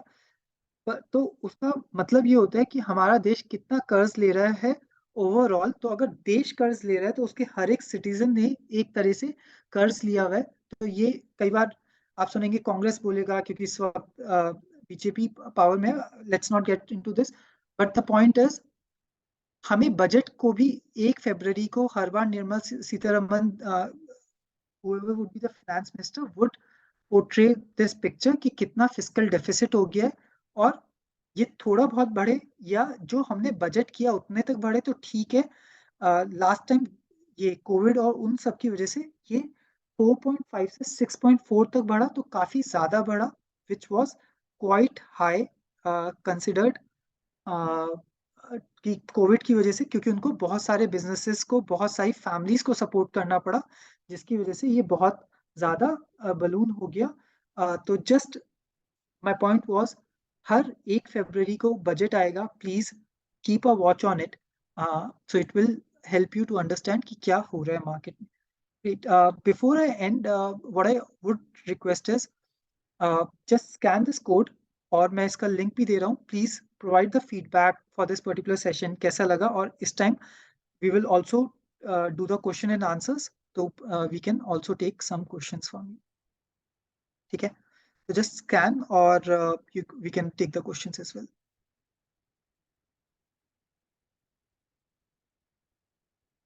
मनोज, आपका कोई सवाल था?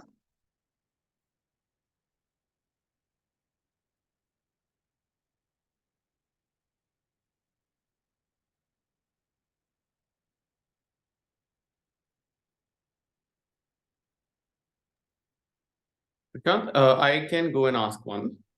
प्लीज।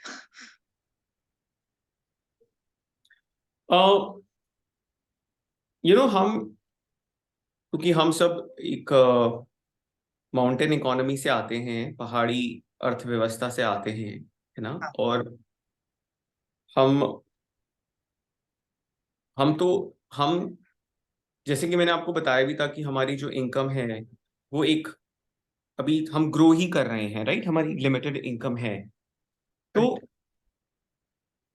मेरे को जिस बात की सबसे ज्यादा खुशी है, जो आपने वो मैट्रिक्स दिखाया कि सबसे पहले सिक्योरिटी होनी चाहिए, उसके बाद हमारे निवेश होने चाहिए, राइट? वो सही है कि, लेकिन क्या आपको लगता है कि इनकम जब तक एक लेवल पे नहीं आ जाती तब तक हम इस बारे में नहीं सोच सकते? या जो व्यक्ति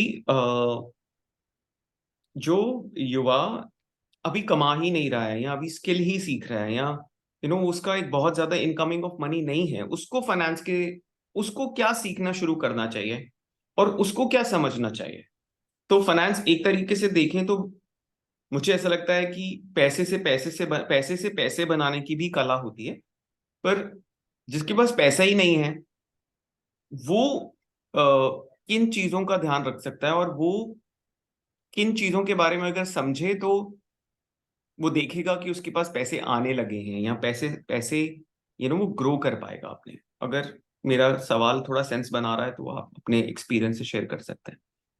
करेक्ट। सो जसमीत, बिकॉज मेरी जर्नी भी आप सबके तरह ही थी, क्योंकि I was a fellow for teach for India, और तो मैं बस ये कह सकता हूँ, उस टाइम जब मेरी सैलरी 20,000 रुपए थी, 15,000 ही थी एक्चुअली, तब भी मैं मतलब मैं सोचने लग गया था फाइनेंस के बारे में, और मैंने कुछ सेव करना शुरू किया था जब 15,000 भी मेरी सैलरी थी।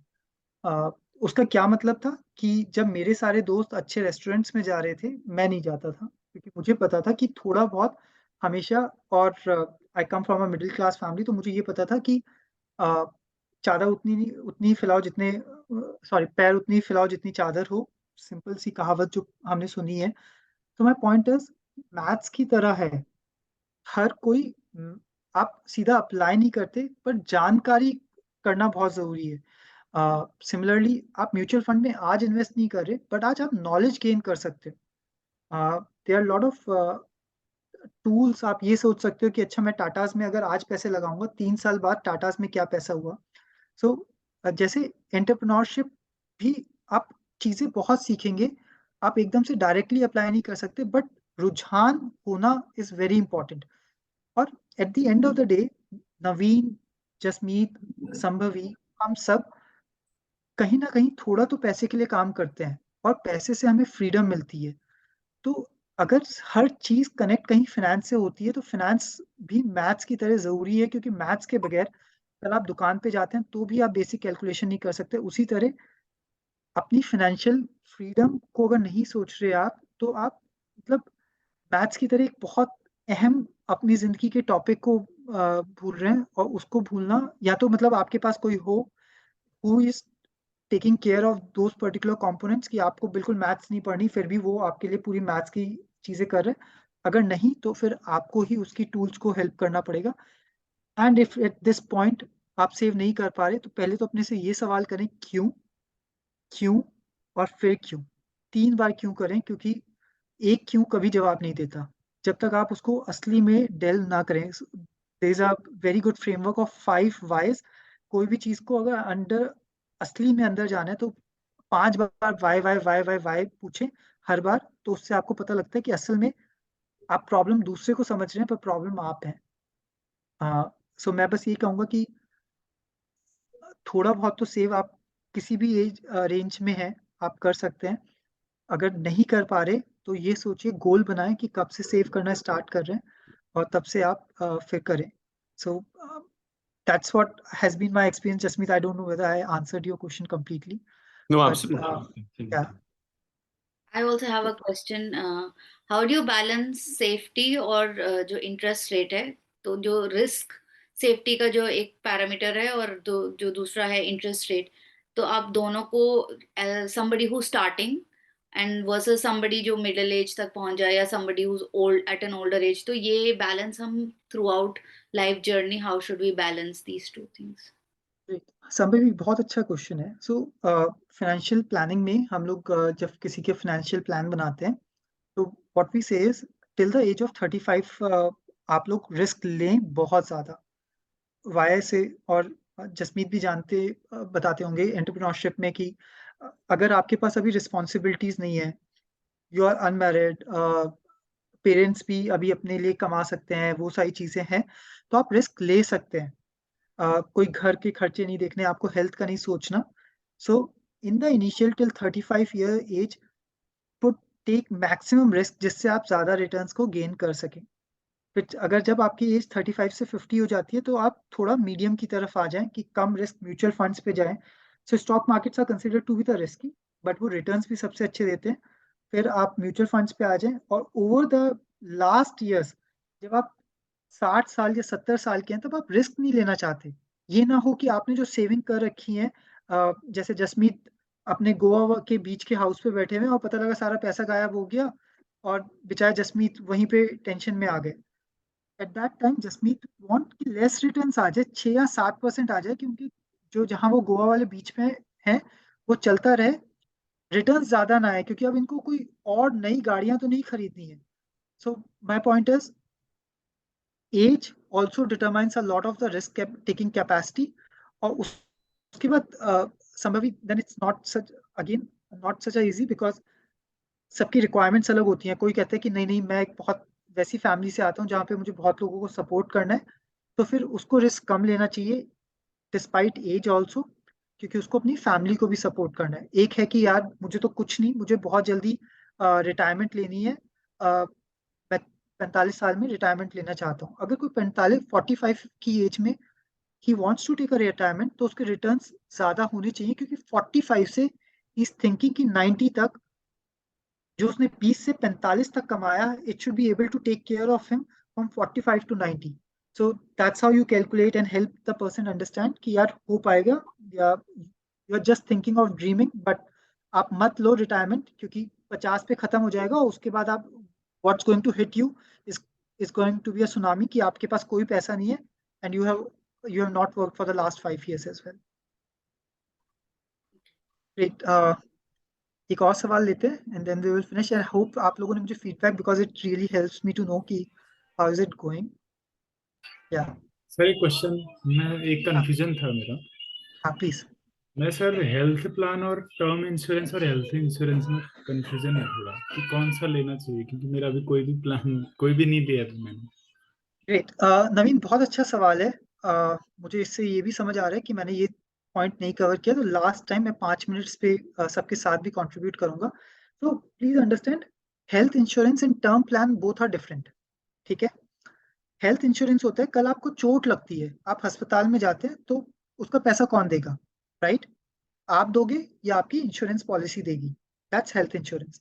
टर्म प्लान है, खुदा ना खास्ता कल मुझे कुछ हो जाता है, तो मेरी फैमिली का कौन केयर करेगा? मेरी वाइफ को भाई there is a point associated with me कि आज मेरी 10 लाख की इनकम है एंड माय वाइफ मेरे जाने के बाद she will still be there, तो उसको कौन पैसा देगा? So term plan is simple, मुझे कुछ हो गया ओवर एंड आउट, सो मेरी फैमिली को कौन पैसे देगा? Those are very simple plans. 25 से 30 साल की उम्र में 6,000 में 1 करोड़ का टर्म प्लान मिल जाता है, राइट। बट हर साल आप 6,000 रुपये देते हो, कुछ हो गया तो आपकी फैमिली को पैसा मिल जाएगा, नहीं हुआ तो कुछ वो साल का पैसा जीरो हो जाएगा। So that's term plan, they are very good plans. मैं नेक्स्ट टाइम आपको 5 मिनट इसमें समझा दूंगा and I will make a good slide on this also, क्योंकि ये इंपॉर्टेंट पॉइंट है। बट दोनों चीजें अलग हैं और दोनों के बेनिफिट्स अलग हैं और दोनों लेने चाहिए। ठीक है नवीन?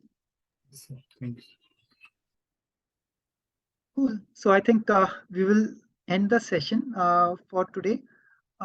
And what I would suggest Prashant, is, ये लिंक आप मुझे भेजिएगा, मैं इन लोग को बोलूंगा भरने के लिए। अभी रियल टाइम तो किसी ने नहीं भरा होगा। कोई बात नहीं। हाँ, और या तो फिर हम अगली बार भी कह सकते हैं। ठीक है। मैंने आपको उस पर भेज दिया है चैट पे। आप व्हाट्सएप कर पाएंगे मेरे को? हाँ, मैं व्हाट्सएप कर दूंगा। ठीक है, cool Okay. Guys. I hope guys एक Yes. बार जल्दी से थम्स अप अगर आप लोगों को सेशन अच्छा लगा, और वैसे अभी तो थम्स अप ही करोगे क्योंकि मैं बैठा हूँ, बट ठीक है, cool, sounds good. But next time हम बिजनेस के बारे में बात करेंगे, how the IPO and why an entrepreneur thinks and his dream is of N IPO. Jasmeet, आप लोगों ने इस पे बात की, why an entrepreneur dream is an IPO? नहीं, we या have not talked about it. awesome. तो मैं उसको We बेसिक can लेके get on a जाता हूँ। call and talk about it, Yeah. Prashant, before. Prashant, I was हाँ. also wondering if you can just design some or send us some material to read before coming. We can do that for you. तो Makes sense. कुछ आप ऐसा material भेज दीजिए हमें जो हम पढ़ के आ सकते हैं, तो हमको फिर सेशन में ज्यादा समझ आएगा। Got it. मैं देखता हूँ जसमीत उसमें कितना कर सकता हूँ मैं। ठीक है, ठीक है, okay. sounds good. Cool. See you guys. Bye See you guys. everyone. Thank you, Prashant, for your time. Thank Thank you. Thank Have you, a great sir. Sunday guys. Bye. Thank Bye. you. Thank you, sir.